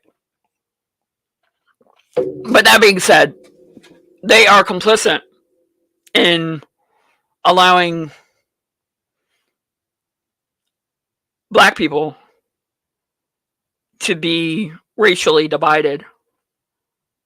And they are not willing to stand up for their own people. Just like some Jews worked with the Nazis in Germany and other places. These black Republicans do that. And she is not them. Judge Jackson is not a black Republican. So you're not going to hear Tucker Carlson or Sean Hannity praise Judge Jackson. And if they do, if the rare chance for them to praise them actually happens, let's just say for a moment that she gets praised by one of these conservatives like Charlie Prick. That's what we're going to call him from now on. Charlie Prick. Because he has none. If a conservative like Charlie Prick praises someone like Judge Jackson, you can rest assured that a negative will follow. Something along the lines of, well, that Joe Biden only picked her because she was a black woman. She wouldn't have been picked otherwise. Because they can't stand strong black women. They cannot stand strong black women. They have a problem with that. Me, I love strong black women. I think we need more of them. My therapist, I have two therapists. One for my medication and one for talk therapy. And my therapist for my medication is a very strong African American woman. And I adore her. I think she's wonderful. In fact, I love it when she tells me a thing or two that I need to be told. That frankly, that's what the Republicans are afraid of.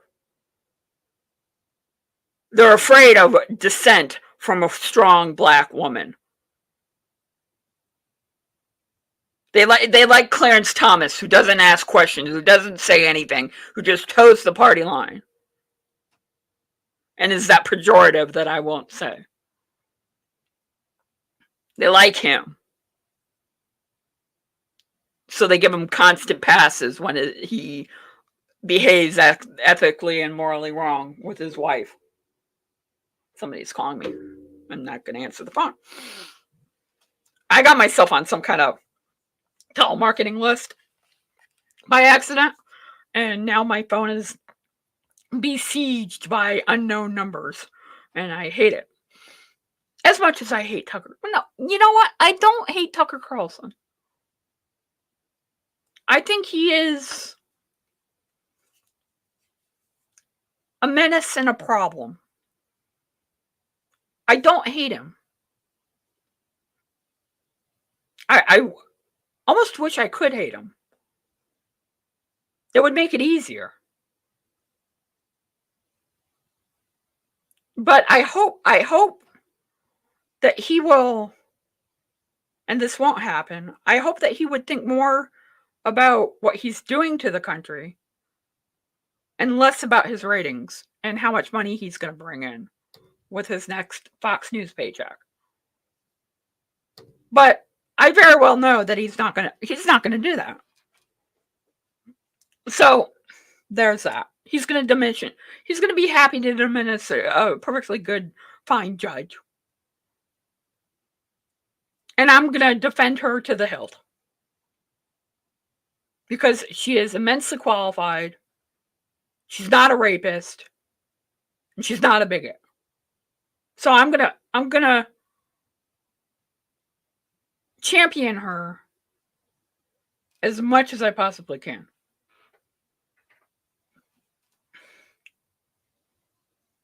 And I really do love this camera angle that I found. I'm not put off by it. And I hope you're not too, watching. Leave a comment in the comments section. In fact, I think, let's see.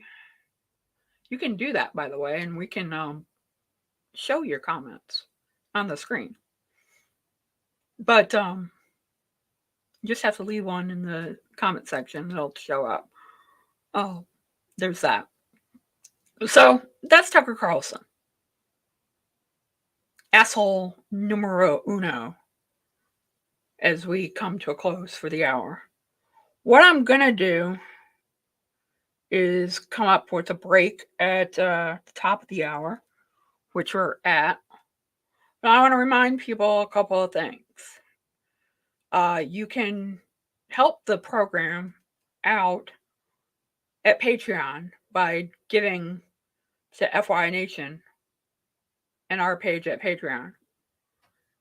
You can help Tara Devlin out by giving at her Patreon page.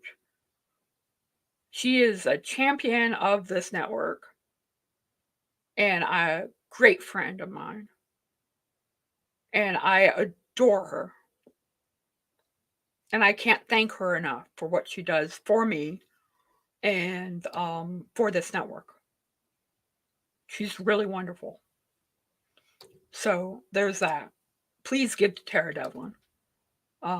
I beg you to give to her. And there's that. I wish I could raise $750,000 to give to Tara Devlin. Maybe someday I'll be able to raise money like that.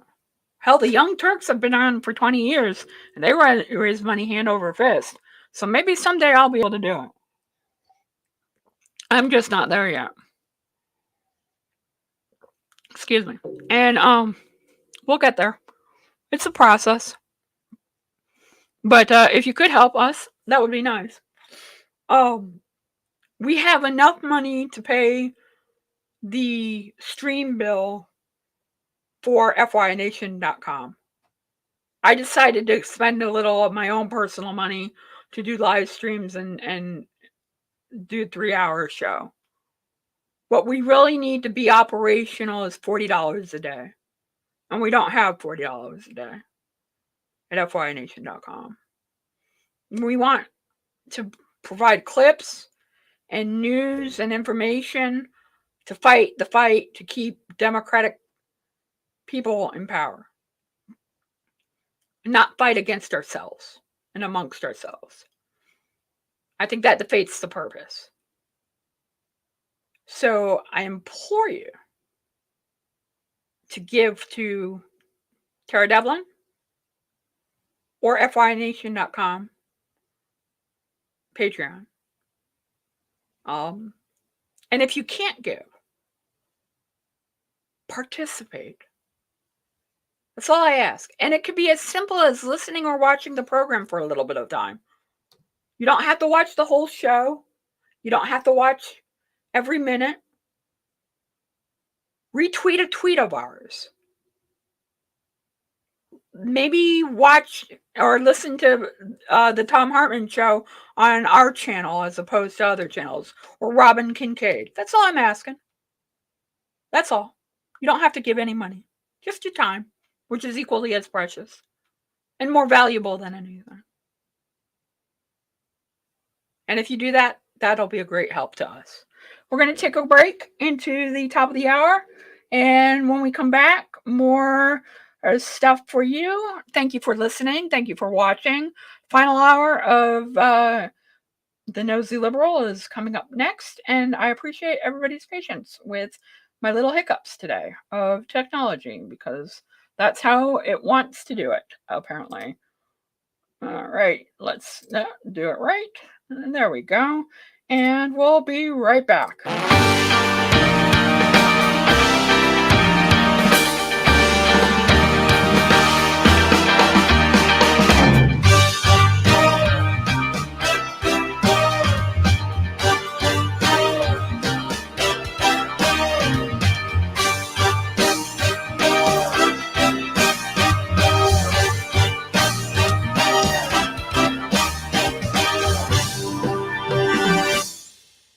The environmental consequences of the war in Ukraine. That story and more on H2O Radio's weekly news report. I'm Jamie Sudler. I'm Franny Halprin, and it's This Week in Water. The world watched in horror last week as Russian forces invaded Ukraine in an unprovoked act of aggression. The full extent of the toll and trauma may not be known for some time.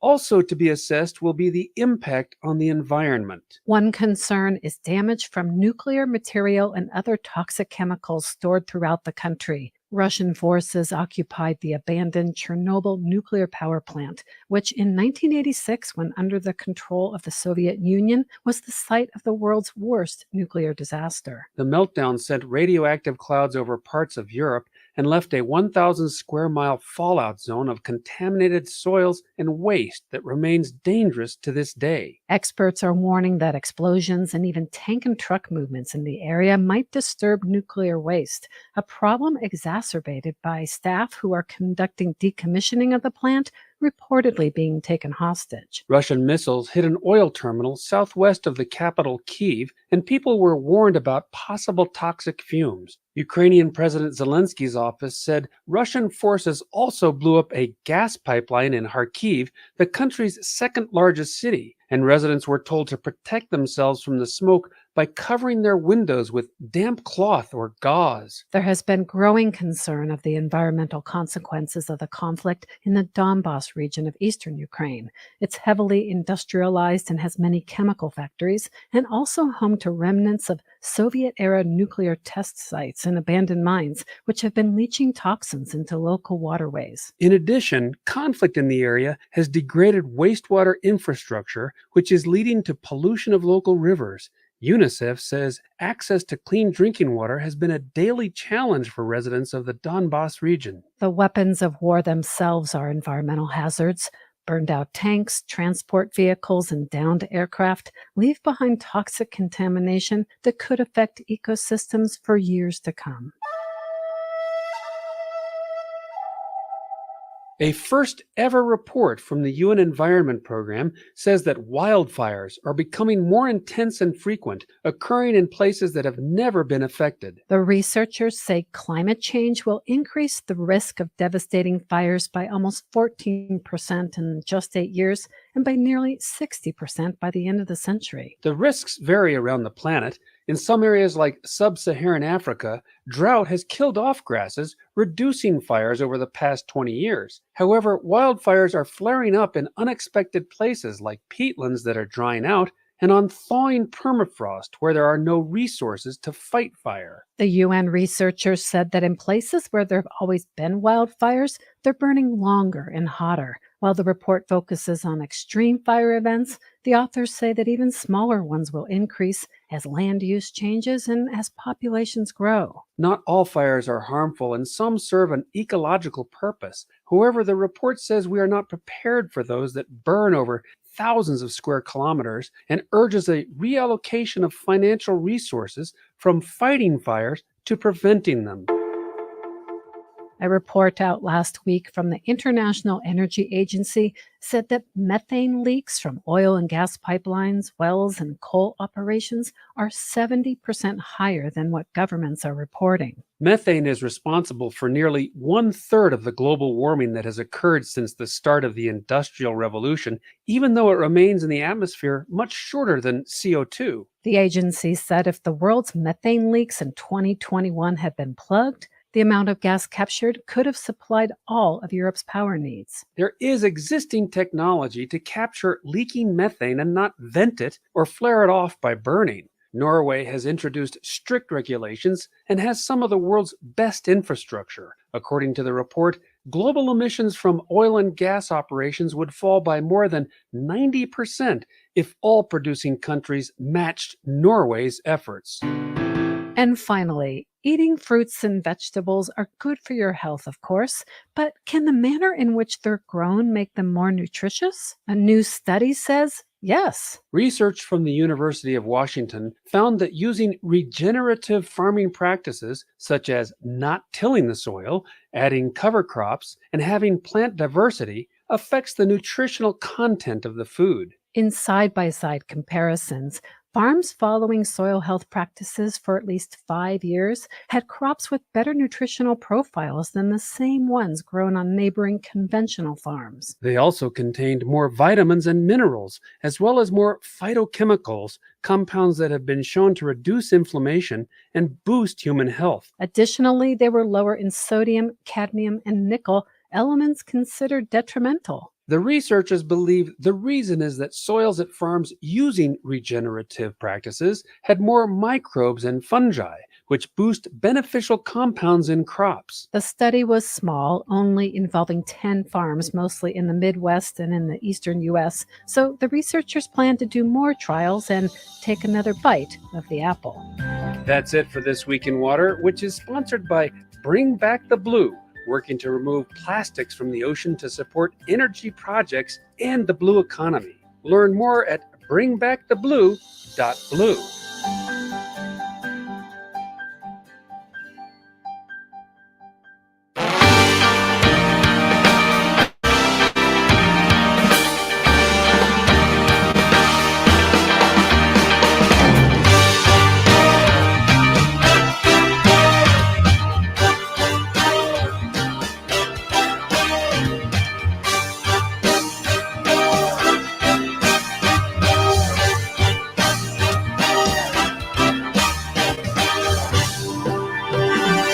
Hey, ho, ho, welcome to the show.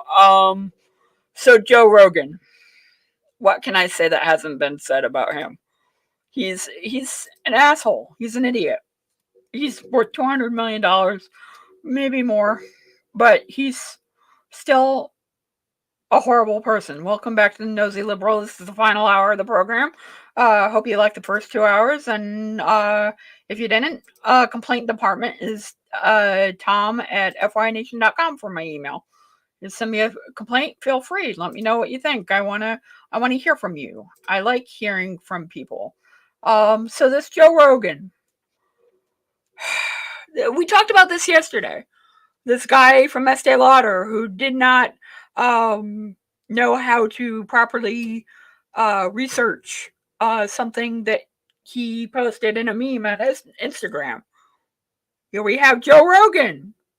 Does not know how to do a little bit of research and just posts something on the internet. They don't think about what their actions are going to do because they don't care about what their actions are going to do.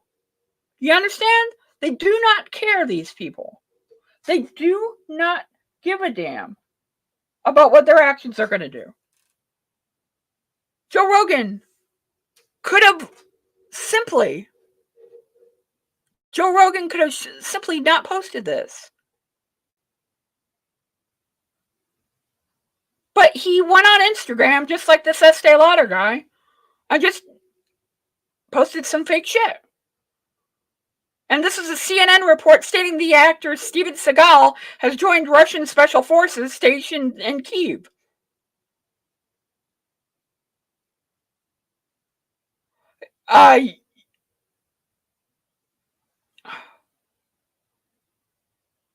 He said, "This fucked up movie we're living through," he posted.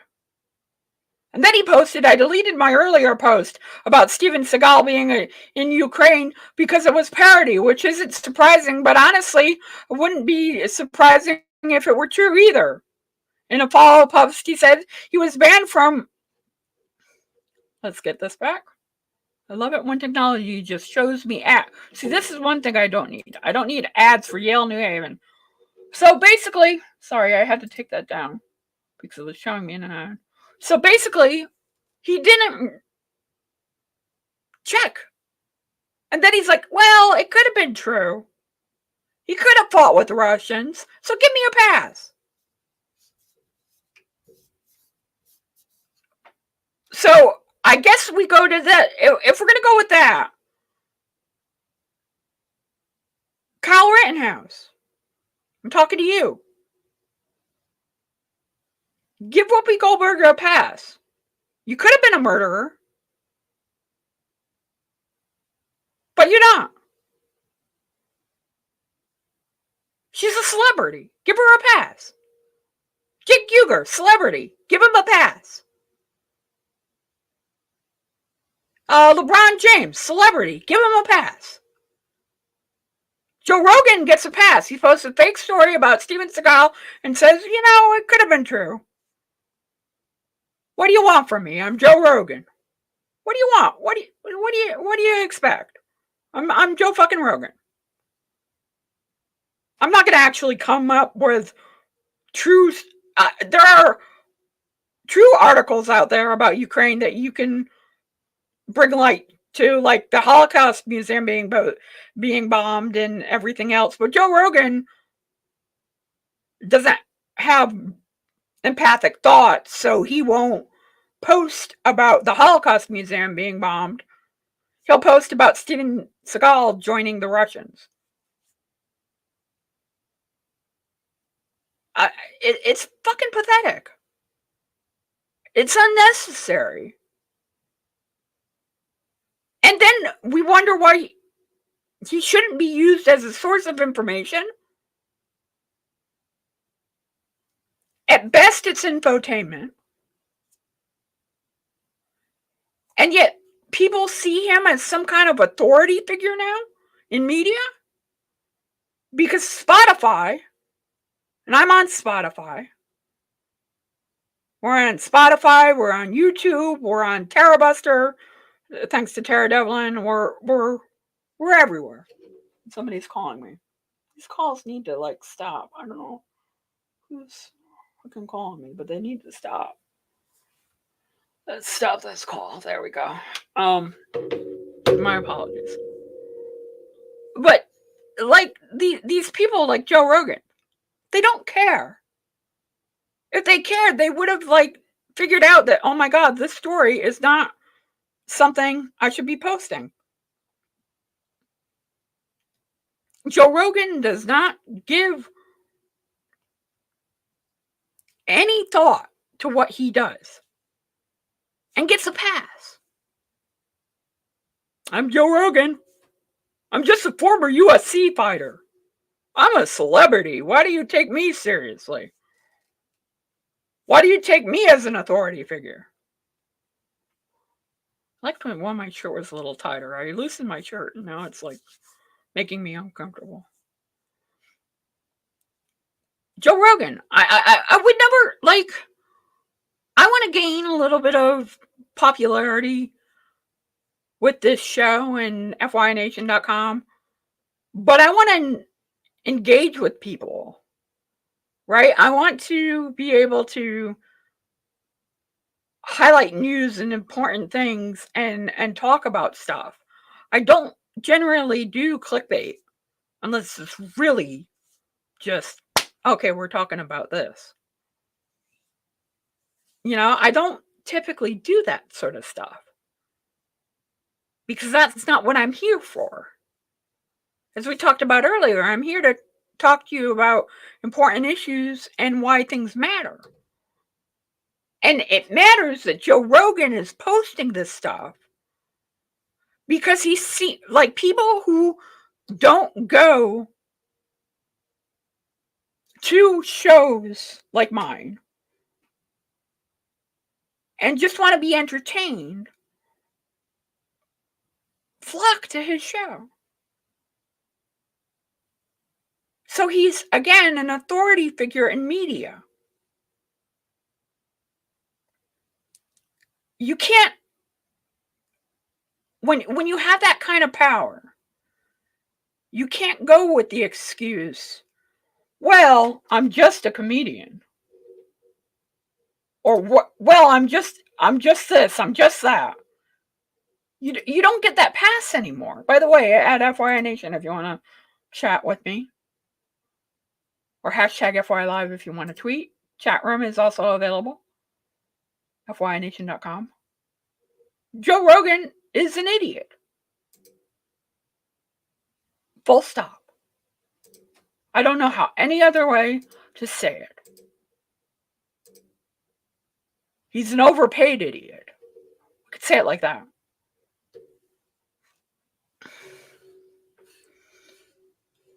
And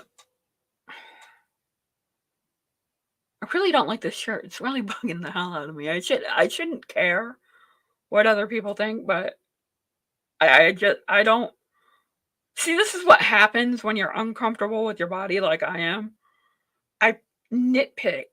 Like, I don't need, like, hate mail or conservatives or anybody to nitpick me about my looks or anything else. I do it all on my own. And my voice and how I come across. Like, I do all that negativity on my own. So, like, I never need any help attacking myself. Like, I don't need that help. I can do it on my own. So conservatives, don't, I got you, is what I'm saying. You don't have to worry. You do not have to worry about Tom Reynolds not attacking himself for the stupidest things. The stupidest things. The most unnecessary things. I do it to myself. I'm working on it. Working on not doing it. That's what therapy is for. 2 times a week. I'll tell you, it might go to 3 at this rate.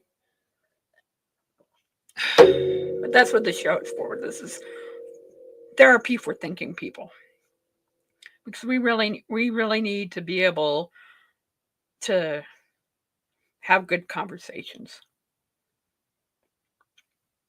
So that's a little fun, frivolous piece that we're doing so far, which is Joe Rogan is an idiot. I got nothing else. I mean, really, that's what else do you say? Doesn't do research, doesn't bother to look at the information. This is a typical Republican independent behavior. Okay, so Joe Rogan is a conservative. He's an independent. This is their typical modus operandi. This is how they operate. They don't do any research. They go on gut feeling, and if it looks like something they like, they go for it. And I admit I have gone and had that behavior myself. I've done that. And I, unlike the conservatives, I want to be called out for it when I do it. Tom, you're just doing clickbait, aren't you? You're just going a little too far, like this story. And that we're gonna play the audio that to me is not as much clickbait, but should be dealt with. So, Trump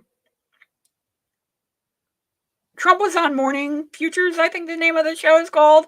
It's a Fox News show. Maria, what's her name, is the host of it. And Donald Trump was on the show, and he talked about climate change. The Republicans are making this big push to drill, baby, drill, drill, drill, drill, get rid of Russian oil. And I agree, we need to get rid of Russian oil. We do not need to be making purchases of Russian oil, making Vladimir Putin rich. But I think that's up to the private sector. It does not need to come down by government edict to do. They always complain about government edicts. Why should we tell businesses what you can and cannot buy? If businesses like BP and Shell decide, as they already have, to divest from Russian oil and the Russian market, let them make that choice. They're going to go with the world opinion on this. They're not going to need to be told. And it's not going to be because of climate action either. But instead, we have the Republicans China and Donald Trump complaining about that. We have India that doesn't partake, and we have Russia that don't partake. None of them partake in cleaning the climate. They laugh at us how stupid we are. We clean the climate, and then their air flows to us from Asia, just like all their garbage flows to us through the Pacific Ocean. You ever see what happens in Los Angeles, where hundreds and thousands of tons of China garbage is floating? The tides bring it right. So we have nice, clean water. Wow. And you're not allowed to put your toe in the water, and yet you have 25,000 tons of garbage flowing in from China and other countries in Asia and hitting us on the West Coast. They're hitting us on the West Coast. China bad. China bad. And Maria is like, wow. She can't believe it. She can't believe the bullshit that is coming out of Donald Trump's mouth. And that's what it is. It's bullshit. China and India are doing some help to get to where we need to be for climate change. They're not doing enough, but they're not doing nothing the way, and they're not laughing at us. They understand that they have to be on this global planet too to survive, so they're doing the bare minimum. They actually didn't, like, if they were laughing at us, they didn't jump out of the Paris Climate Accords. Like, China and India are a part of the Paris Climate Accords. China and India signed the plastic ban, the revolutionary plastic ban. They're not laughing at us. That's the narrative that Donald Trump wants to have about this. So they have an excuse, and that they're always looking for passes. Well, China's not doing it. Why don't we have to do it? We shouldn't have to do it. China's not doing it. India's not doing it. Look at all the coal they have. They're trying to go to green energy, dude. It's a process. It's not going to happen overnight. You have to divest and then invest. They're not you who just, like, is totally against it because they're bought off by the fossil fuel industry. It's really that simple. And Donald Trump is just a moron. There's no other way to say it. The garbage flowing from the Pacific. It's not just from China. And there are efforts being made to clean that up. Don't tell him that. He doesn't care about the environment. He should care. And America has the cleanest water. Are you kidding me? Has he been to Flint? Probably Sorry never. about it with the climate hoax. No. Sorry. Sorry. Didn't mean to play that again. Has he been to Flint?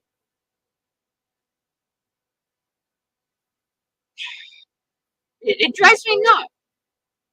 He's never been to Flint. He's never been to places where there isn't clean water. He just thinks everything's clean. And this guy drinks nothing but Diet Coke. So, not that I'm one to talk. All I do is drink regular Coke. But for fuck's sake, this is madness. He is out there just spewing bullshit. And it's pathetic. And these people like Maria have him on for ratings. Her numbers go up. Because people are worried about what Donald Trump is going to say next. He made people care. But there's just like Joe Rogan, there's no research, there's no intelligent life here, there's no thought put into it. It's just yada yada yada. Bash China, bash India. Why do we even need to do anything? Why do we even need to care? Should we care? Yes, we should. Everyone should care. It should be second nature to give a damn. But yeah, here we are in this situation where you have a madman like Donald Trump giving just 5 minutes fight. Oh my God. It's so pathetic. That's about as close to clickbait as I'm gonna go. As I'm willing to go. I can't tolerate it. It bothers me. Just like Sean Hannity. We're gonna play the clip, the next clip. Sean Hannity talking about when we come back from the break. We're gonna play the clip. Sean Hannity wants to have anybody, just bomb the convoy in Russia, because there would be no consequences to that. They don't think. They don't care to think. That's the worst part. That's the outrageous part. We're gonna come back and stay tuned for more Nosy Liberal on FYNation.com and all the other places to stream.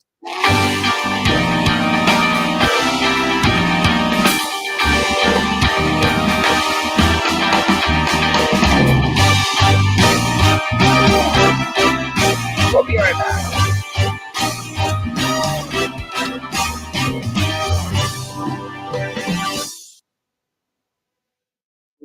Insight Daily Radio.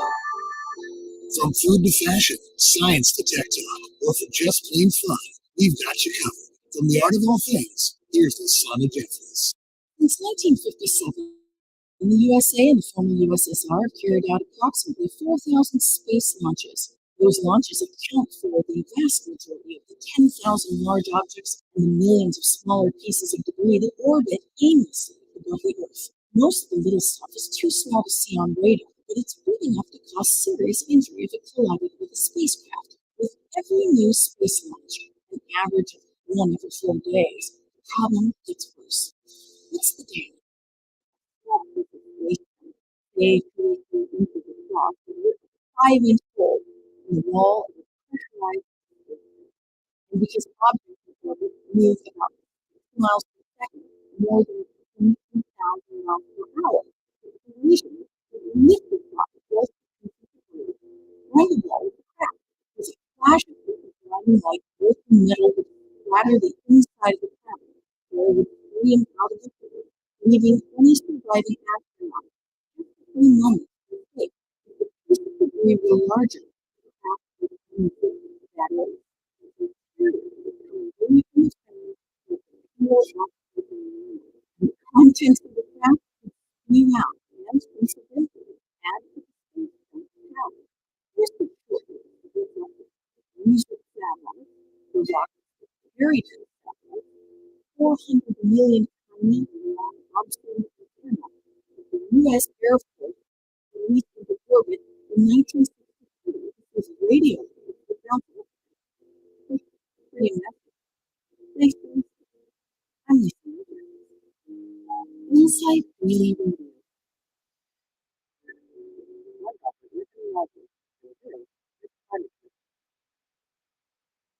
Almost a third of the Alabama population last year in India, and about 15,000 tons of residents of the body. In some part of the action is partnered to New York with the state of New York for all economic needs. And also to we have basic education and we come down to a particular really thoughtful and on how not that people need to do things or that they outside help, but those basic functions that they do. Including a company for solutions. And what they do is working. We solve optimal water solutions to functional homes. These only power systems by clean water and power. We're able to provide electricity for light at night and then also charging stations, charging USB type systems. The systems were developed to use the pandemic. The people from the residential were trained to install and use them.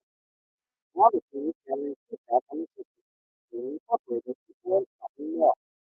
In long term, the first to operating more clean water and clean power is an opportunity. Climate change is produced by the directly existing environmental conditions. Here at Western like this, this is climate change matters.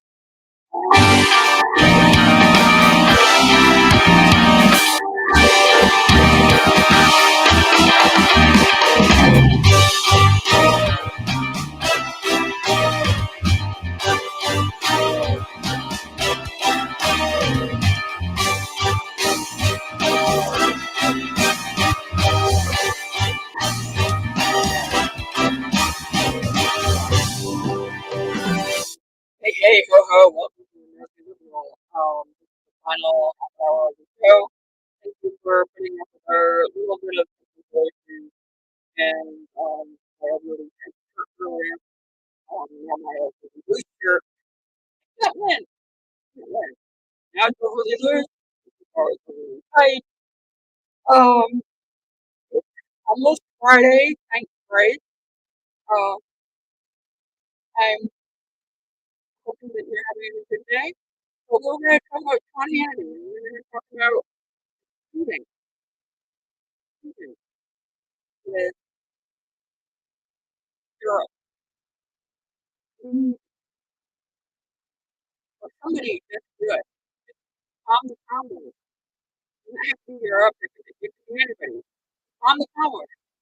It can be clandestine. It doesn't matter. Just calm the convo.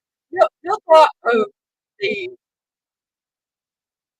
circumstances that would happen after the bombing happened, or what war we would be entered in, because Putin would know. Putin already accuses us of doing stuff that we're not doing with Ukraine. So let's actually do it, and let's not think of the consequences. The Republicans don't think of consequences. They don't care. It's not like they're going to send off their on babies war. They're going to send off minority kids. So I think about the consequences of, I don't know, World War III. This is Sean Hannity actually trying to... Pray to God that I'm wrong, is this is going to be a massacre. So my question is, we can see exactly where it is. Why isn't there some group, nobody has to take credit for it, I believe in covert operations and plausible deniability, they're sitting ducks right now. Why don't we take out that convoy right where it is right now. It doesn't have to be the U.S., but why doesn't somebody move and take out that convoy knowing that there are going to be likely thousands, tens of thousands of Ukrainians dead if they don't do it? Yeah. Marco Rubio. Yeah. Oh my God. Oh my God. There is no foresight. Great that Sean Hannity is worried about the Ukrainians. Great. Wonderful. I applaud his willingness to stand up for Ukraine. Awesome. But you're willing to start World War III? Again, Sean Hannity is willing to start World War III by bombing the Russian convoy. No thought about the lives. And by the way, most of these soldiers don't know why they're there. Think they're there for other reasons. So this is the party of life, by the way. They're always telling me, we're the party of life, we're the party of life, we got to do this way, that way, the other way, the unborn child. All these Russian soldiers that he wants to kill were unborn children. Now, I'm not saying the Russian soldiers are good people or bad people or anything else, but they're human beings.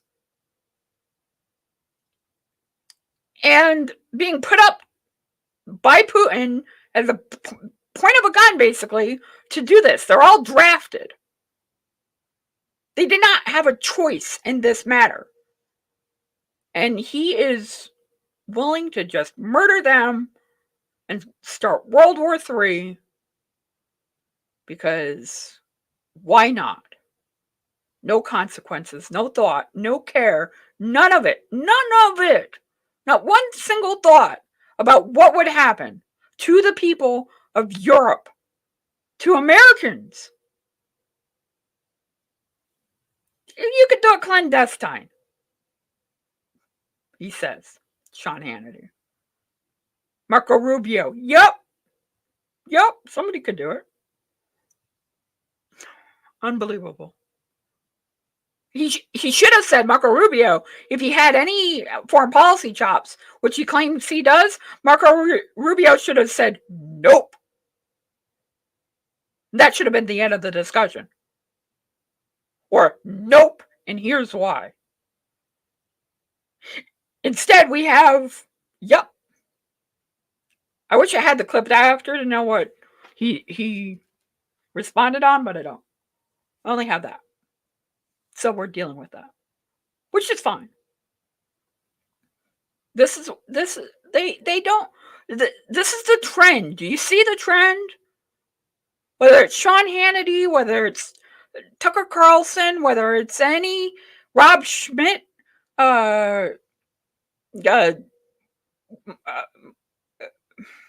Sphincter, what was his name?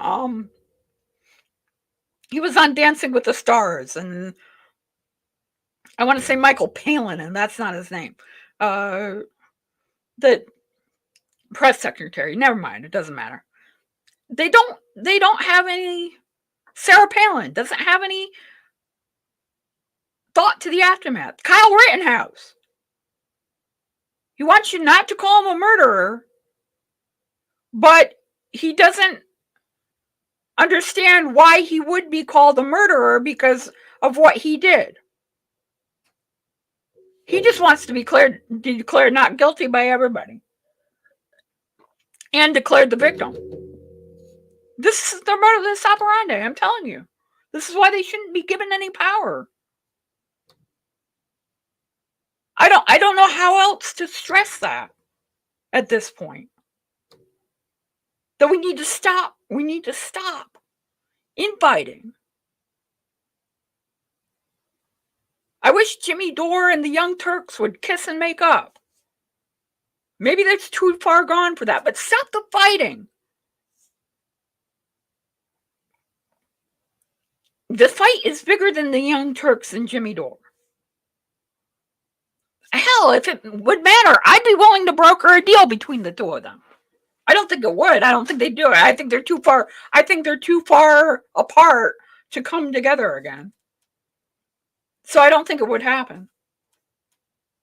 But the infighting in the commentaries and the people, we're missing the whole point.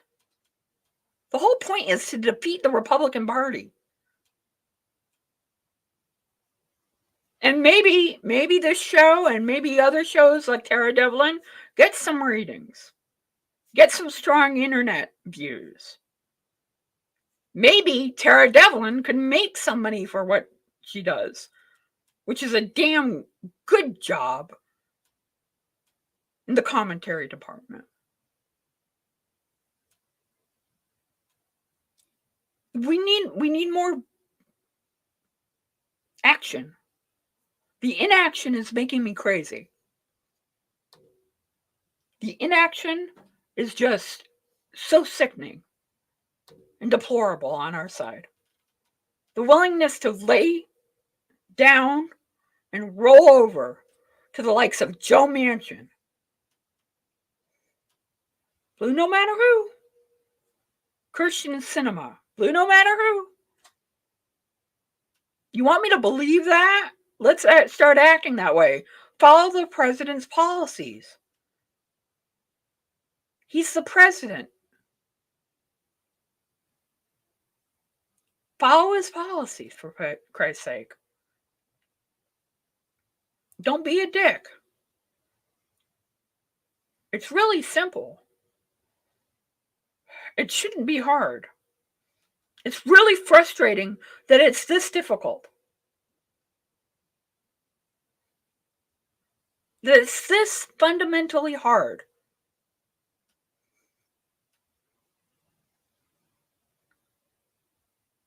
I mean, I don't know where else to go. But and I'm not complaining. I'm really not complaining. I understand the frustration people on the left have, but we have to keep fighting. We cannot give up. Because the Republicans are willing to spend $600,000 of taxpayer money to overturn an election.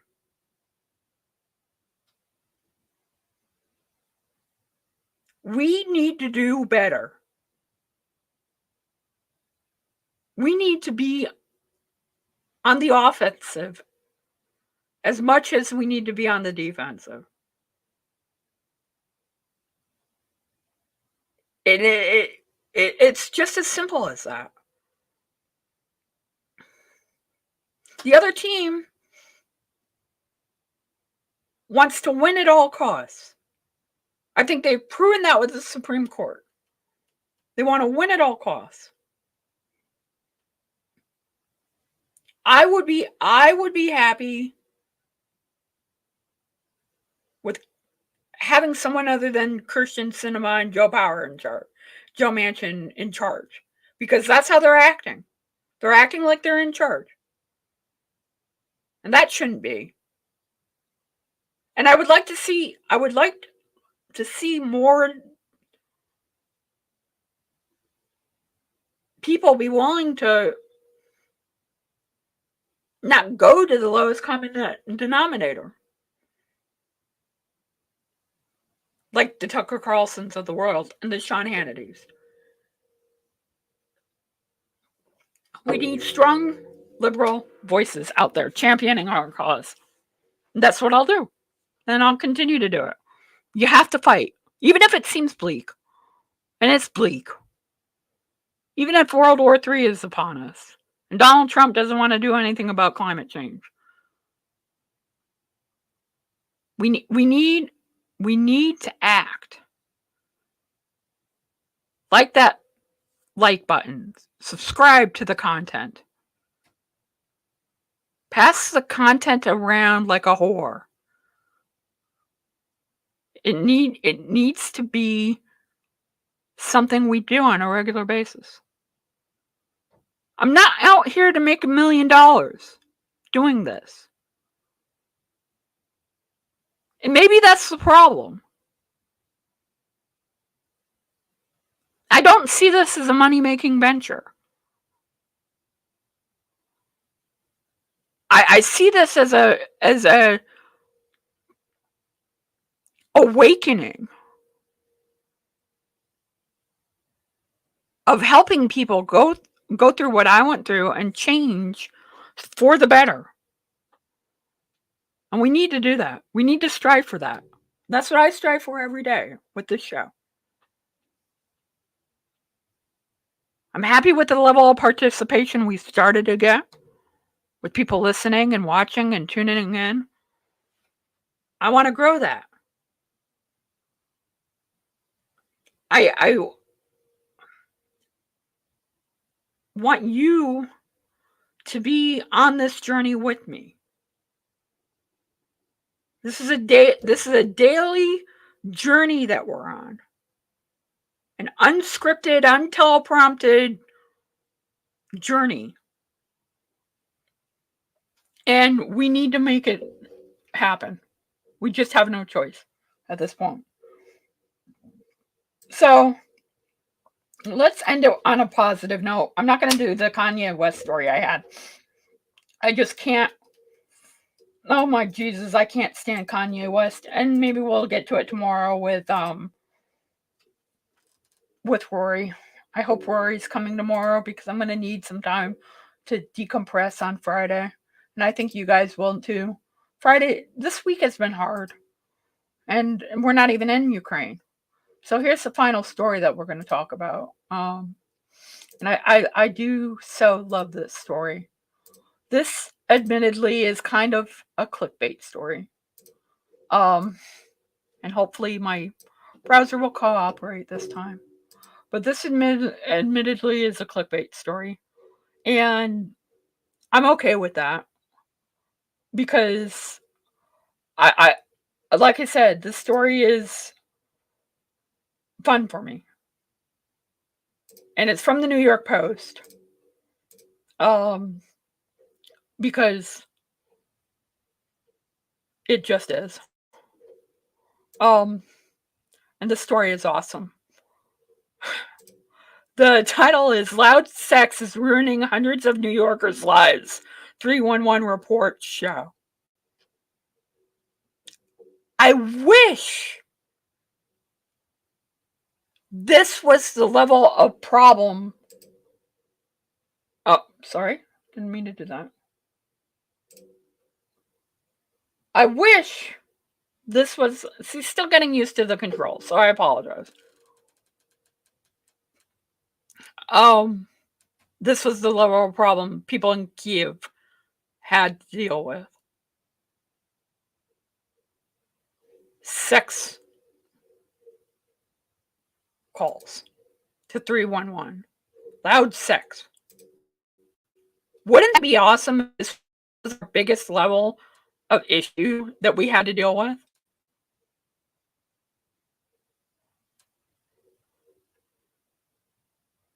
New Yorkers made more than 270 sex complaints over the past years for a non-emergency hotline with reports everything from backyard orgies, sounds like fun, to the sounds of loud, ruthless sex. I want to know what loud, ruthless sex sounds like. I don't think I'm getting any if I don't know the sound of loud, ruthless sex.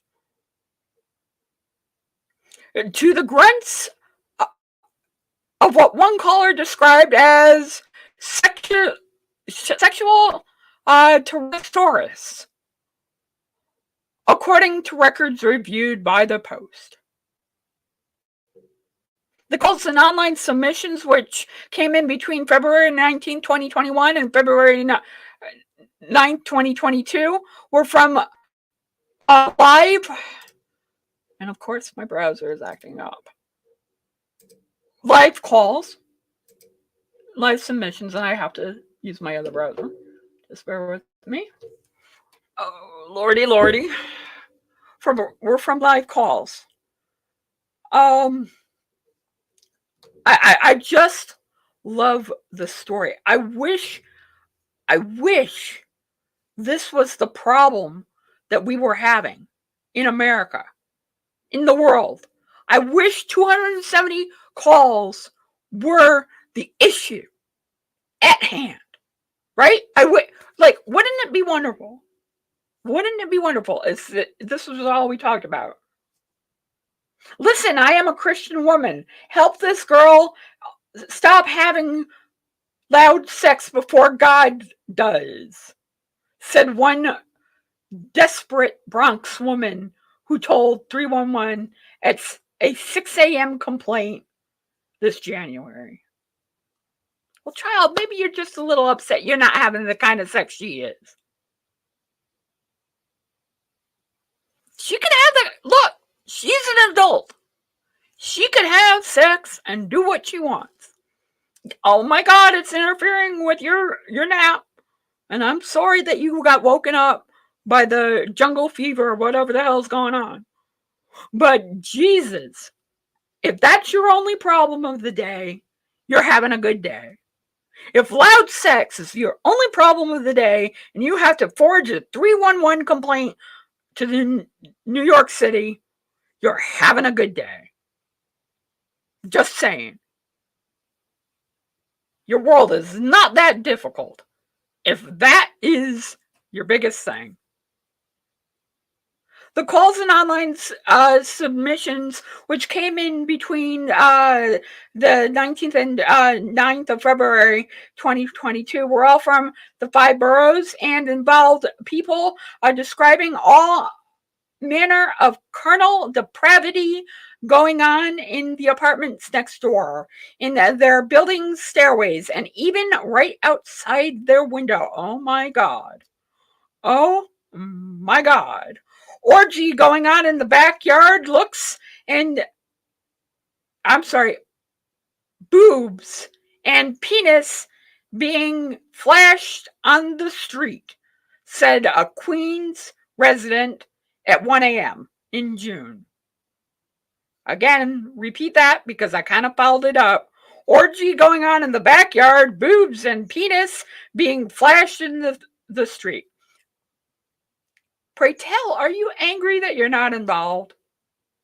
That you have to be a Karen and it's 1 a.m. Okay, it's late. 1 a.m. is late. But really, again, this is your worst thing that you're dealing with? You have to call 311 over? Your life is pretty good.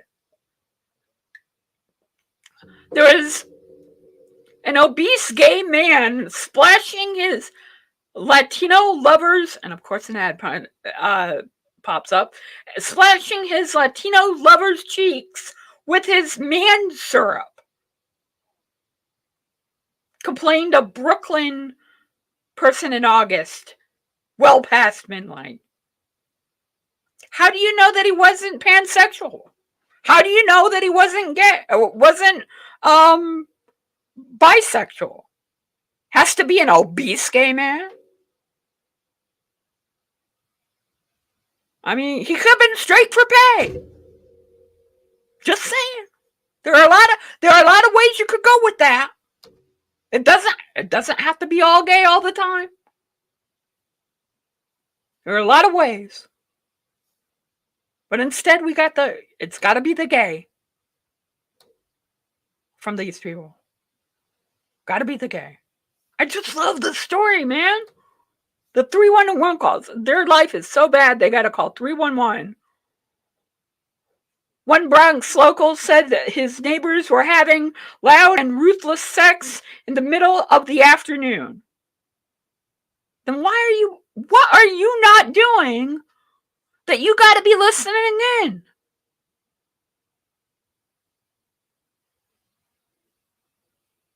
What are you not doing in the afternoon?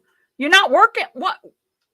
They're having a happy time during the afternoon. It's not 1 a.m. like the other caller. The records first obtained through a Freedom of Information Act request made by Patch and then provided to the Post are full of grumpy New Yorkers who say their neighbors are taking the city that never sleeps expression too literally, says the New York Post. I love this story. One Brooklyn resident told 311 that the carnal moans kept him up way into the night and he lost his job because of oversleeping. Okay, that sucks. You feel sorry for him. Another Brooklynite said it was once impossible to access their apartment without walking through 8 to 9 people having an orgy in the staircase. Tear.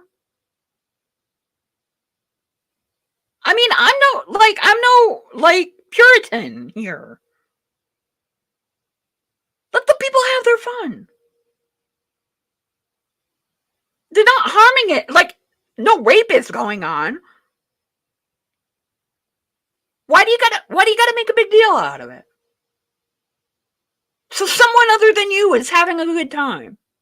Why do you gotta ruin it? Why do you gotta be a Karen? They're like freaking out. Oh my God, somebody's having sex. The oversleeping thing, get a better alarm. My sympathy level is only so high for this guy or with the sleeping issue. It's like, get a better alarm. A person in Queens said it was a neighbor that was shouting loudly that he is like a sexual tyrannosaurus, begging, please make them stop.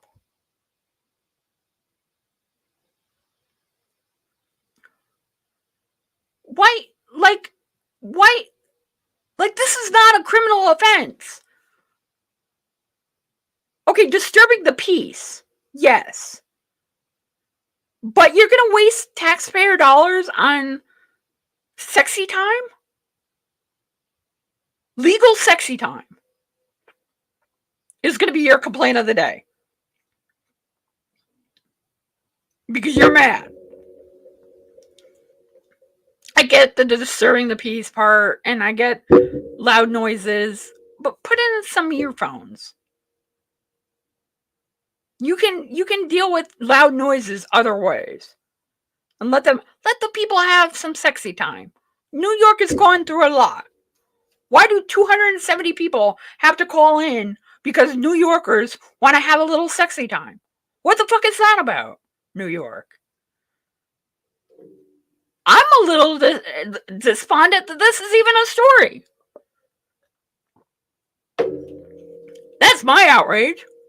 I'm outraged that taxpayer dollars went to a 311 non-emergency line because people were just a little miffed at other people having sexy time. Okay, maybe in the stairwell is a little too much.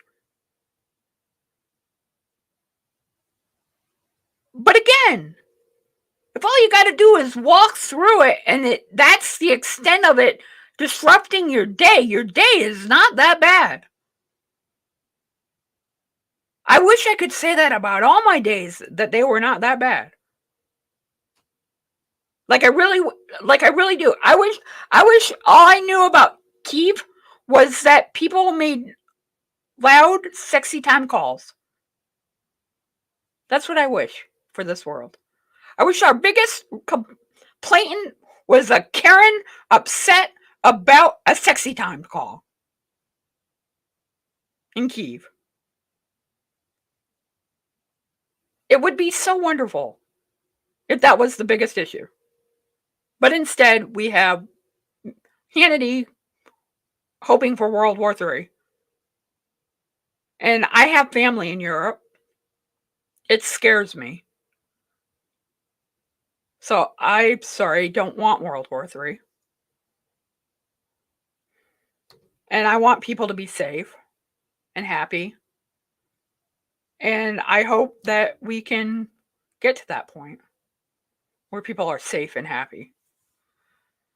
Let's see, in about 3 minutes, the Tom Hartman show is coming up. I want to thank Tara Devlin from the bottom of my heart for letting me have her platform to bring more people to the show. Because if you cannot give money I need more eyeballs. I need more listeners. I need more support and participation. This is a marathon we're running to get the Republicans out of power. And the only way we're going to do that is if we keep striving. I had my time off where I decided I couldn't do it anymore. Well, that time is done. The time now is to fight, because when they are doing things to trans kids, doing things like the Don't Say Gay bill, doing things like wanting to bomb convoys and just call it a day without any consequences, we need to have someone out there that is calling it out. And I will call it out all day long. And I hope with the Nosy Liberal we can bring some people together who might be willing to work with us. I want people to know that this is a show that is welcoming of discourse. And I hope you participate more. Even if it's just listening or giving or whichever way. Because we need to fight the good fight. And the Republicans will do it at all costs. We need to be willing to go and match what they're willing to go after and match. On that note, see you tomorrow. We're almost done with the week. Tomorrow is actually Friday. And thank you so much for listening and watching. Bye for now, everybody. Stay safe.